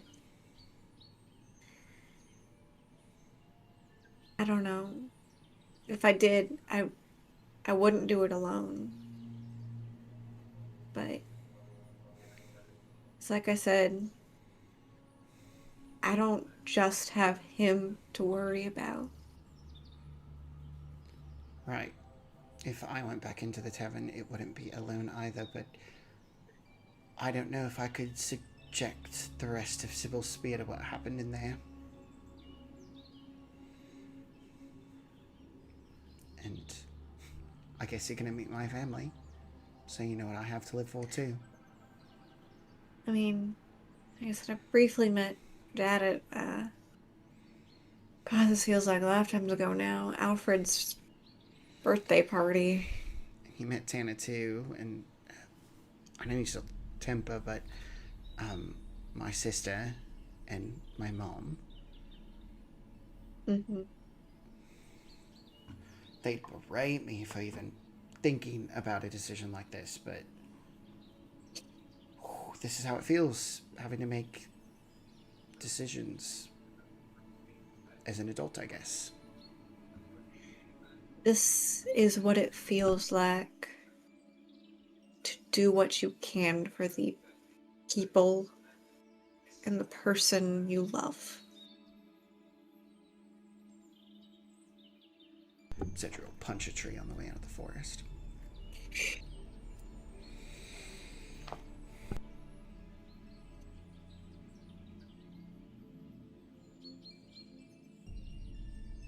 You head back into town. Path lit by moonlight until you get near to the city and you fall under the cloud of ash. Make your way to your inn of choice for the night. And that is where we will close things out for tonight for the session.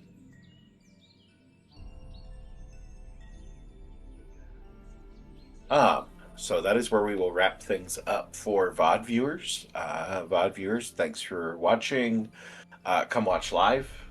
You can get involved with things, influence stream, more so in the first half of the session than the second half of the session. I was roleplay heavy tonight. Mhm. So, but you can make us pets and do other fun things like that too, to break some tension. Sometimes it's kind of nice sometimes.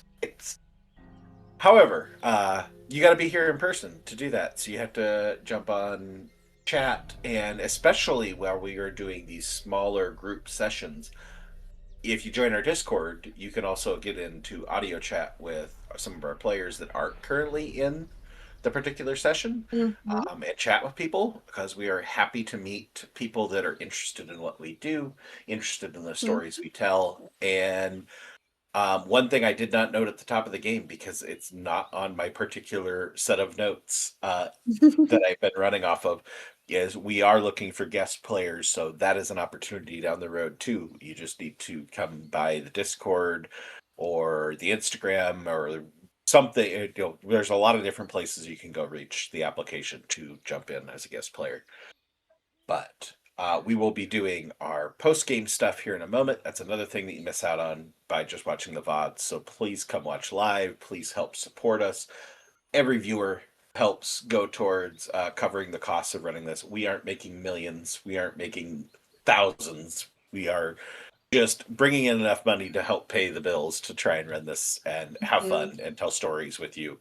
And so we'd love to have more involvement with you. So come watch live. That's the end of the whole story there. And with that, goodbye, VOD viewers.